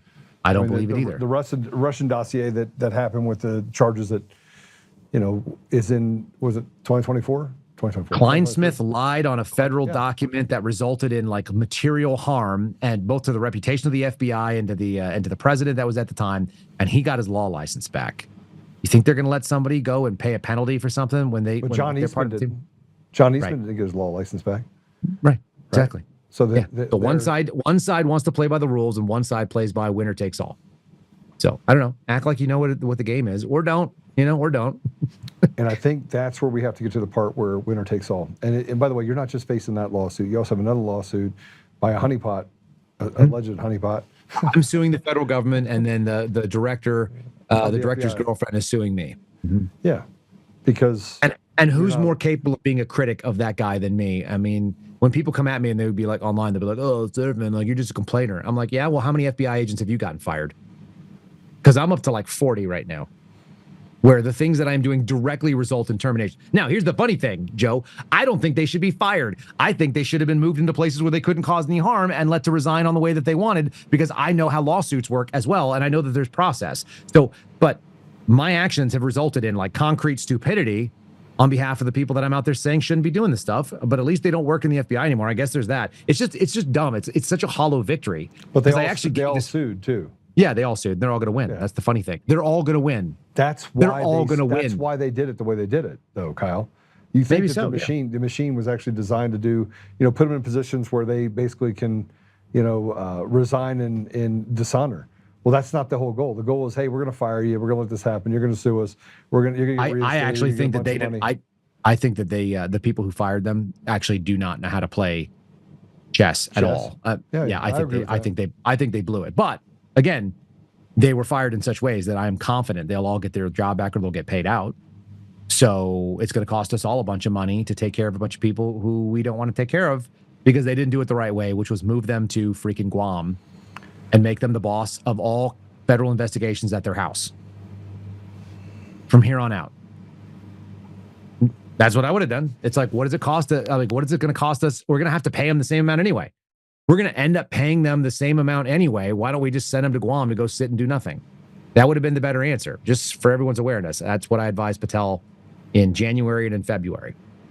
Yeah, but he couldn't even admit the fact that he knew Stu Peters. He sat there and lied about that. Yeah, There's so many things that he lied about that's just, frankly, we're dealing with, you have... Not honest slippery people. No, not at all. And they're all self-serving. You talk about self-serving. This is the one thing that I've learned and I know about DC is that it is a endless appetite for power, money, position, prestige. Just there's this thing that happens. The crazy thing is, if you take any of those people out into like the actual world, where they go out and you're like, who are you? Like I remember meeting like Muckety Mucks in the bureau, and I didn't care, which I think I shared this story on my podcast. They'd be like, the guy's a DAD. He's a deputy assistant director. But they didn't say deputy assistant director. They said DAD. And I was like, yeah, so am I. I've got 2 little girls and a boy. We'll probably get along. Like, I'm a DAD too, bro. Like, I don't care. What do you bench? You know what I mean? Like, what is your real skill set? You walk outside of DC and you're like, I'm the chief of staff for a senator. And I'm like, really? How far can you shoot, man? What can you carry that's of value? Can you skin a deer? Are you going to die when everything stops moving around you? Like, are you actually a functional person? Do you have some skill? My buddy who's a Green Beret said something that I'll never forget, because I've always thought this way, and so have you, by the way. And so have a lot of men listening to this right now. Yep. He goes, Kyle, is it weird that I actually look at a man and I decide how much I'm going to respect him based on how hard I think it would be to kill him? I go, no, but that's how men think. That's how men think. And then people in politics are like slimy and like effeminate, stab you weak. in the back. Yeah, stab you in the back. Like just and no then smile honor at you and say, hey, listen, who stabbed you? Right, but at the top of it all, prick. they have no physicality. They have no danger that they bring. Like Jordan Peterson talks about the difference between weakness and meekness, and that weak people are really dangerous because they don't have strength. Meek people just choose not to use the strength, right? So it's a discipline issue. And he talks about these things and you go like, oh yeah, how many weak people run this nation and they have no honor and they have no ability to project physical strength, and they are somehow, this is my constant problem with Hollywood. I guess it's probably more real than I want to admit. You're like, why do the henchmen go do what the weak ass evil bad guy says? Why do more guys keep running into the special ops team that's just slaying everybody when you watch these action movies? Like, what would make you go like, well, boss said to go get killed, I'm going to go get killed. And they will do it. In real life, they actually do that. And it's weak, fat, sloppy, effeminate, beta male, like I said, less honor, no ability to project any sort of strength. At least like the Greeks and the Romans like sort of looked at the cultures that actually believed in some sort of capabilities. We've moved to this place where it's just like the sloppiest, most pathetic people. We're ruled by the worst. I said I could start a podcast called Ruled by Retards, where we just highlight all the stupid things that go on. And we really are. We're ruled by people that just do not have any sense, except they have no scruples. But that's their superpower. Their superpower is that they don't actually have scruples. They don't have principle. And if you're willing to do anything, then you can get ahead in Washington, D.C. for sure. And you can definitely advance and find yourself in positions of power and snake your way around. And that's always been the case. This is the fallen world we live in. But man, it doesn't feel right. It does feel like that's what people thought January 6th was. A bunch of physically capable human beings were going to go and be like, you know what? We're done with your shit. And when people saw it, even guys like me who are in law enforcement, were like, well, you just pissed off you pissed off the America, the real part of America. And what did they do? It wasn't enough, and it wasn't like actually that serious. And at the end of it, they just used it as another turn to screw down, and they got a bunch of other sort of like alpha-looking guys to go out there and round them up. 20 at a time on the SWAT team, kicking down your door at 6 a.m. You're real tough until there's 20 of them, and they have guns, and you're asleep, and now you're... And we did that too, and it's like, those guys said yes. That's what I like about Steve Friend, or whatever it's worth. Steve Friend said, I'm not going to go be part of it. No, I'm not going to do that. It's the same thing I told Bongino. I don't have to guess whether or not I would say yes to something like that, because I already said no. I stood up in front of a cop and I said no. And it wasn't even like, I already knew. I was like, I'm done. I'm done here. They're going to fire me for this stupid thing. And I don't want the job if that's what it involves. A lot of people said yes. And that's why this country's all jacked up at it. A lot of people just didn't draw that red line. Well, they didn't draw the red line, and they were willing to give up. They were willing to give up honor because they never had it to begin with. Well, if they did, they found out their honor was worth like 150 grand a year. Like, well, it was worth a government salary. That's what they found out. It was worth a government salary and a future pension. And I had a bunch of people tell me that, like with shame in their voice. I have alimony. I got retirement coming up in a year or two. I'm eligible. It's like, wow, okay, bummer, man. Enjoy your pension. That's why when Steve Friend says enjoy your blood money, it's not his blood. It's not America's blood. It's your own blood. You literally sacrificed your own blood. Like, that's what it was worth to you? It's blood money because it's your blood. You bled yourself out. You sad. And, you good riddance, honest to God. You want to choose something different, but you can't choose something different when that's all you have. And people have... If you spent your whole life... Yeah, you spend your whole life, like, whatever it is, making certain decisions. That's why we teach our kids certain things. It's like, do the right thing, have integrity, do the right thing when no one's looking. That's practice. Because one day it's all going to count. You're just doing practice runs right up until the one moment when you get that real option. Yeah, and and you don't know when that moment's coming. Nobody knows. I didn't know when it was coming. You don't know when it's coming. It pops up, and then you're going to do the thing that you default to. What have you trained your body to do? What have you trained your mind to do? What are you willing to do? I'm willing to do what's right. You're going to do what's right. Even if other people disagree with your decision, it's going to be what you trained and you believe was correct. So that's what you'll do. It's interesting you say that, because I remember on November 6th, like, I was going to give up. I knew that, like, you knew you were going to be homeless. Yeah, right? I did. I knew that my life would never be the same, and that I would give up all the good grace that I got from all these people, even people that were on the left that, loved me because I volunteered and did a bunch of things and could solve significant problems all the time. Mm-hmm. I knew I was going to give that up. And I remember when Gordon gave me a way out. Like, Gordon's he's like my best friend. He's 88 years old. He's an awesome guy. Like, man, to say that he's amazing would be, I named one of our conference rooms after him. Right? He's an amazing guy. He's been like my mentor for a long time. And he said, Joe, just stay out of it. And I was now not angry or not trying to figure out this way. Now I was more angry that he was having me betray myself. I had to make a decision. Do you come forward or do you not come forward? Do you talk about what you know, or do you just sweep it under the rug or hand it off to somebody else and be pathetic? And the only time that I've ever said the words F you to him, like F off, was that night. Like, I said to him, he kept saying, Joe, just listen to me, listen to me, listen to me. I was like, man, I'm done listening to you. You want me to sell my soul. You want me to give up the thing that is most important to me, which is my honor, which is a thing that you think about in your brain. Like your brain, literally, you rehearse it. Like when it matters. Like the practice you have is not just in your everyday living. It's in making a decision that, hey, when it comes up, somebody walks up and wants to kill someone, I've already made the decision that I'm willing to die to protect someone I don't even know. Like I've already decided these things.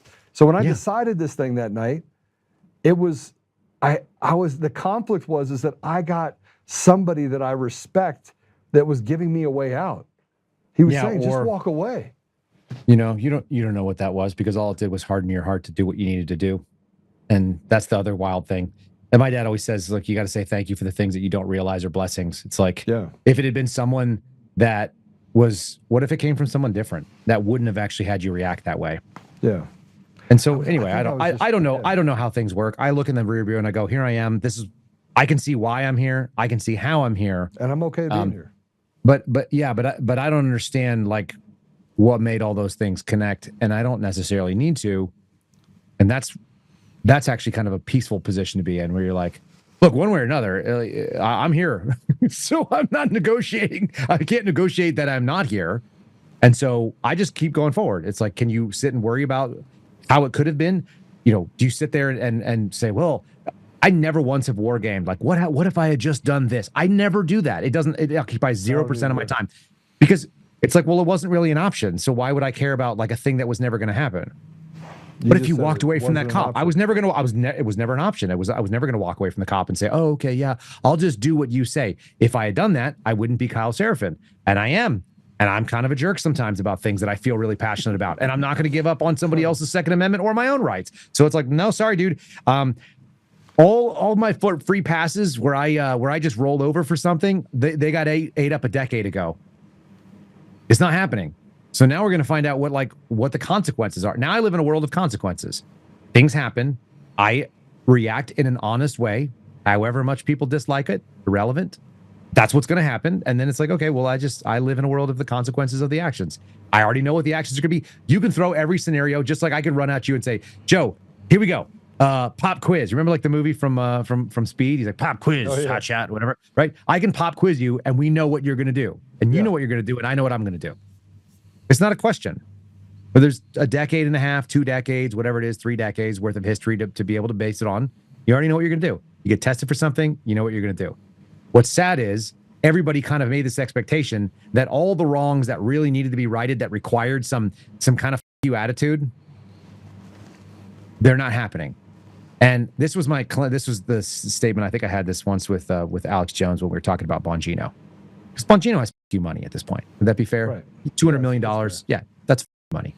Right? I mean, he uses it to censor people on Rumble and pick up the phone and calls Chris Pavlovsky and says, hey, listen, I want to make sure that we make these guys' life miserable. And then he gets on the phone with me, Chris, over at Rumble, and he says, like, what? I don't know what you're talking about. I'm not the tech guy. And I'm thinking to myself, off. Because you know they're lying, right? But here's the thing. Go ahead. What's the point of you money if you don't know when to say you? He doesn't. That's it. Listen, you have opportunities in your life where you've been given, like, here's what's funny. I don't have that much, but my kids are never going to go hungry. I got money too. It's not money like that. It's just money that I will say you because I'm not going to do it. It's real simple. And anybody who's honest knows it's like, look, I don't need that much. What does it cost me to stay alive and keep my family safe and nothing bad's going to happen? It's not that much. Okay, fine. Then that's your number. And it's not, if I had $5 million, I could tell people I'm not going to do this thing. You could do it right now. It's just going to cost you something. So figure out what the cost is and then eat it. You know, I don't know. That's just my take on things. It's how I'm living right now, however right or wrong it is. And this is the war every day. It's exhausting. But it's also kind of fun. It's fun to have a friend in it. And I also get to walk away from it and go work from my house and go see my little kiddos who are downstairs. And my commute is now, about 13 to 15 seconds, depending on my energetic step. I've said so this, that doesn't suck. I've said this to you, and I think I've said it to. We've had this conversation many times that if you call me at 2:00 in the afternoon, it takes 3 hours to get there. I'll be there by 4. Right, and I guess that's the one thing I got out of this last 5 years is I got relationships like that. that I know that I could drop what I'm doing. You could say, bring a shovel, don't bring, you don't even have to say anything. You're like, just like 4 o'clock, right? And we've built those relationships, not just between you and I, but other people that we see that have gone through the same types of suffering, or at least are ideologically aligned, that are willing to say, look, I'm going to stand up. Because what else is there? Like, what else? At the end of the day, what else is there? I had a buddy in the bureau who hasn't had any of this sort of negativity that I have. Promoted, stayed in, still there. And we reached out and we're like, look, dude, this needs to be exposed. This needs to go somewhere. And he was like, Roger that. And he did. Here's the other thing. I took some of the slings and arrows. I got a platform now. I got congressmen that I can reach out and actually get their name and get people's information directly into their hands. Not like some aide who's going to filter it and some other nonsense, like the actual congressman.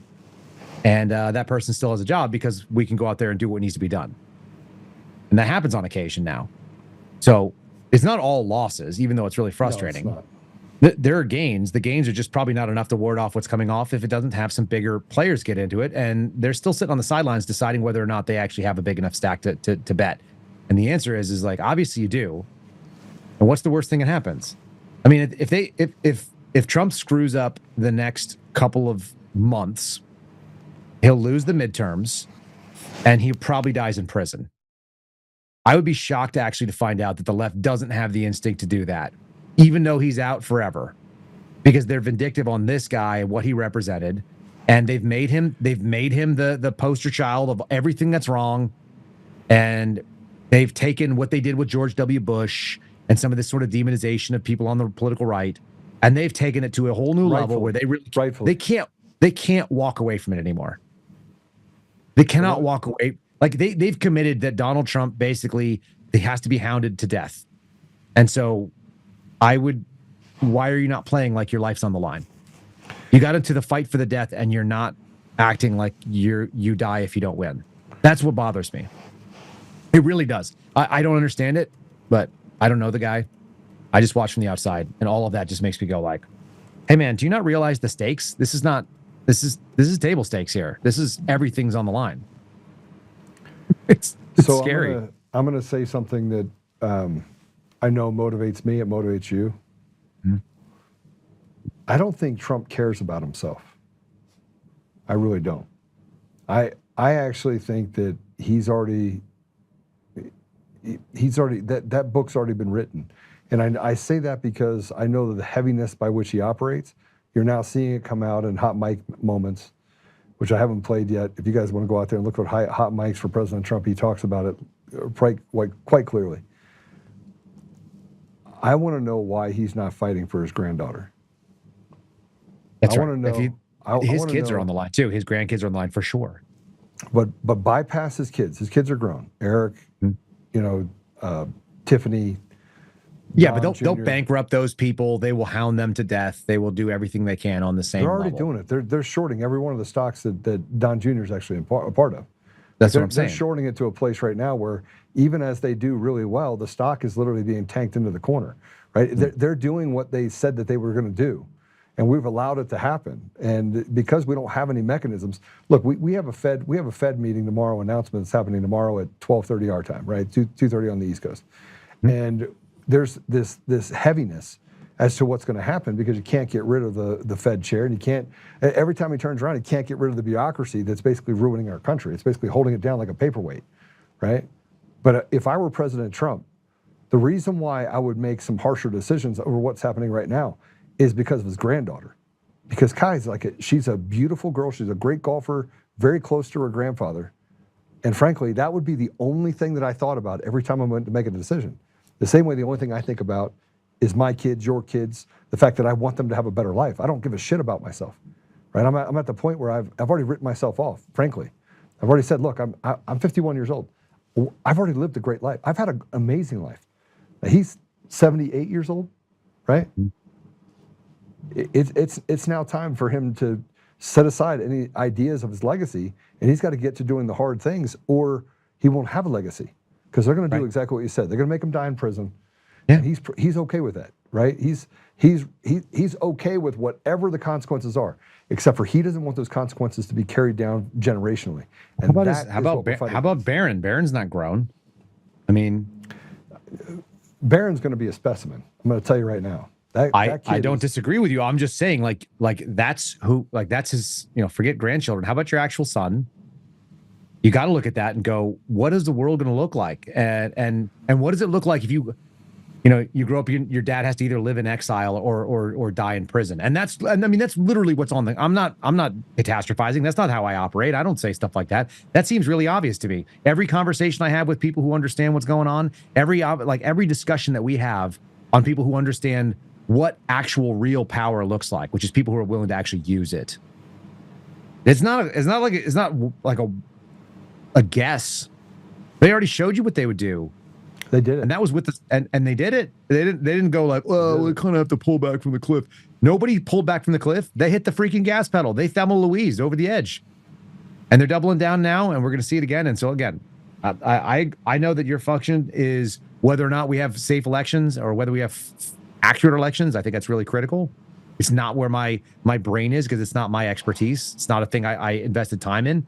But I can look at our federal justice system and say that's what's going to physically kill us if we don't do it too. So we're talking about existential life and death, things that need to be solved. They're non-negotiable.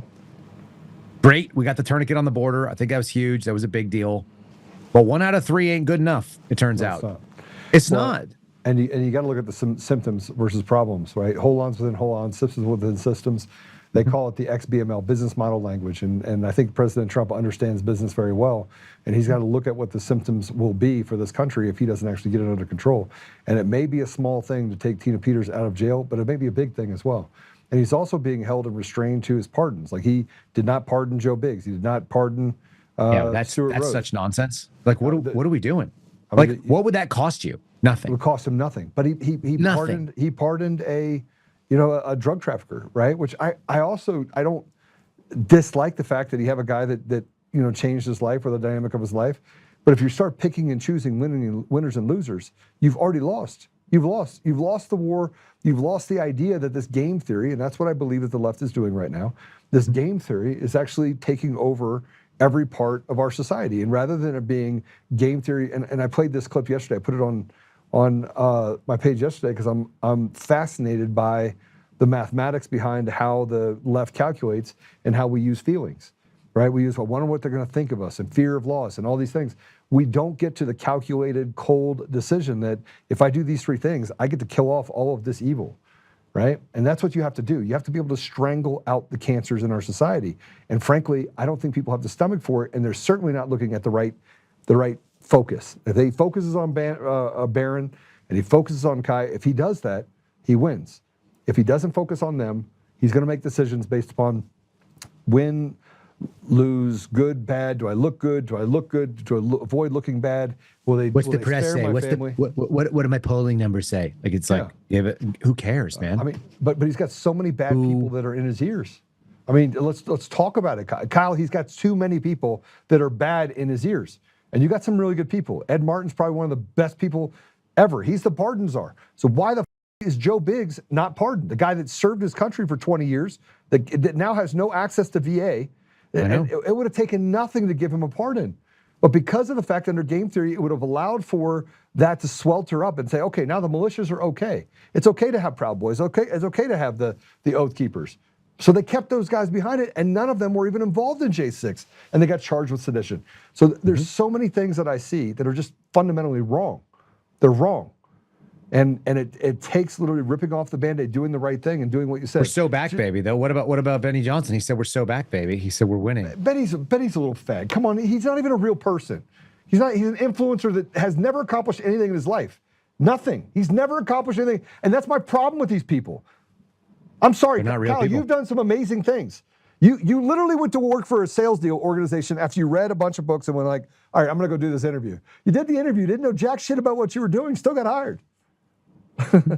And then you mastered it, right? I built a company on a cocktail napkin. It's been around 14 years. Like I'm an award-winning CEO. I'm a system architect. Like I see dead people, right? I've accomplished lots of great shit in my life and nobody ever gave me anything.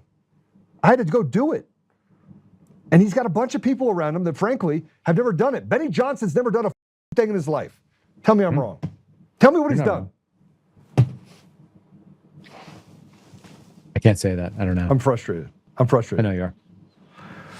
Let's do dinner. Yeah. Let's catch up in person. I smell something cooking downstairs, which is good. So that's positive. And There's go good things in drink the world. some what do they call it? Mushroom. I don't do that. You do drink mushroom coffee? No. I had it at your house, bro. No. I don't think so. I did. You're talking about Dandy Brew. You're talking about dandelion. Ah, yeah, that's right. Dandelions. Sorry, dandelions. Not a mushroom, bro. That's a flower. Whatever. I just remember that I tasted it. It was pretty good. I was like, that's pretty good. Yeah, but I'm not going to go buy it. Huh? It doesn't suck. You can have it when you come to my house. Yeah, absolutely. Hey, thanks for spending time with me. And I mean, I know that we're closely aligned. And you're going to be in Texas soon? I am next week. Okay, let's do it. My truck goes in all directions. Diesel's semi-affordable. I agree with it. Thanks, brother. It was good to see you. See you, bud. All right. Everybody knows how to find Kyle. If you want to follow him, just go to X and just look up the most controversial man in America, and he is there holding a beer mug. That's right. Just talking shit. Slinging it. All right, I'll see you, brother. All right, bud. Man, I just went off on a rant. And Kyle does that to me, by the way. I watch his podcast. So the only other podcast that I listen to on a regular basis is Kyle's podcast. I wake up in the morning, I grab my coffee, I sit down, I put my earbuds on, and I listen to Kyle Seraphin. Why? Well, a couple reasons. I'm going to get, he may not have money, but here's the one thing that Kyle does. He will say F you. And he will stand up for what's right, regardless of whatever the consequences are. So, he is definitely my, how would you call it? My brother from another mother. Okay, let's close it out. We had a long day today. We went almost 3 hours. So, I'm going to pray us out. Ready? All right, Father God, thank you for the time to be here today. Thank you for Kyle. Thank you for the time that he's given us. And thank you for his spirit. Thank you for the ability to stand up for what's right and protect people that he doesn't even know. He doesn't know Brian Cole. And reaching out and having a conversation with his family, it was all about just doing the right thing. And frankly, that's, I think, what we're missing. We're missing the ability to set aside any political left or right or any of that, and just step into a place where we're willing to do what is right by our brothers and sisters, our neighbors. And unfortunately, we have a government that thinks that we're a inconvenience to them. And it's sad. It's sad to see that we can't actually pursue honor, we can't pursue truth. And so, Father, we just ask you to give us the tools that we can just pull back the veil and see all of the rot and have a plan to replace it, that we can work together and kind of, I do pray that President Trump has the ability to kind of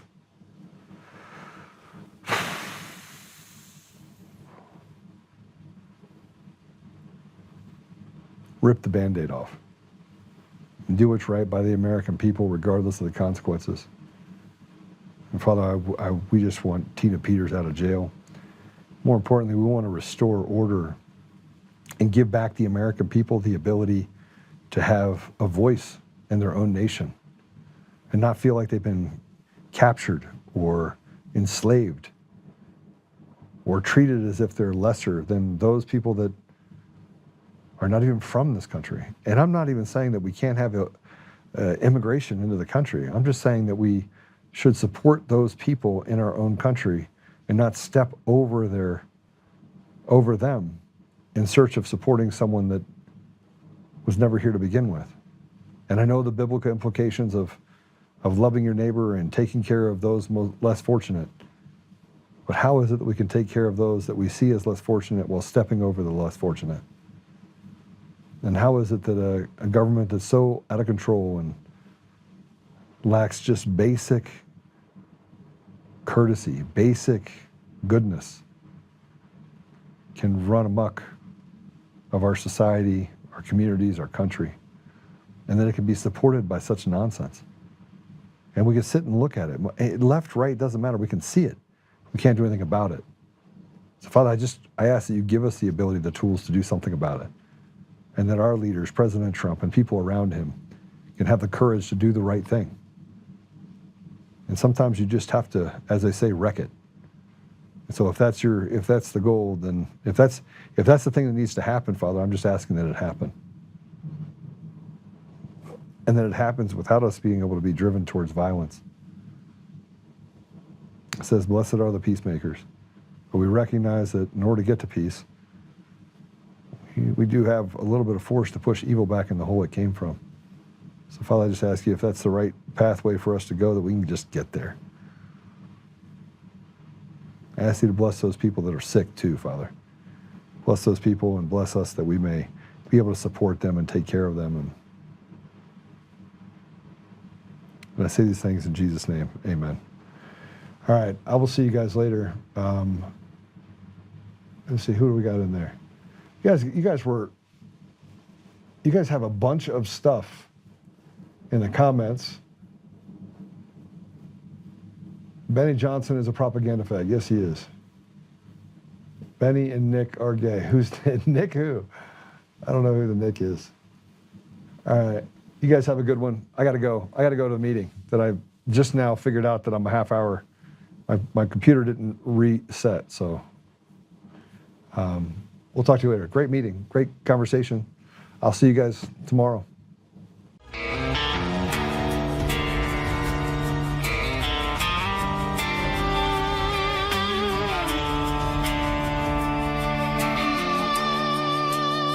Rise up untamed in the heart of the fire where the wild ones roam. Joe Oltmann's calling, bringing truth back home. From conservative daily to this untamed fire, we shatter the silence, lifting spirits higher. No chains can hold us, no lies can prevail. Authentic and fearless on this rugged trail. Patriots gather under stars and stripes. Untamed nation, igniting the night. Untamed nation, let the truth roll out in this land of the free. Standing proud from sea to shining sea, we won't back down. Catch the fire, wear the crown. Untamed nation, it's our battle song, motivating hearts where the brave belong. Yeah, untamed and wild, forever strong. Play it again all night long.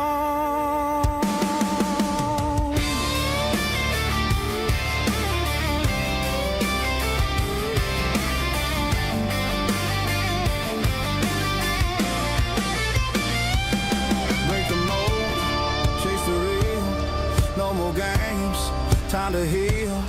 Joe's voice leads the untamed crew. Truth matters through and through. Untamed nation, let the truth roll out in this land of the free. Standing proud from sea to shining sea, we won't back down. Catch the fire, wear the crown. Untamed nation, it's our battle song, motivating hearts where the brave belong. Yeah, untamed and wild, forever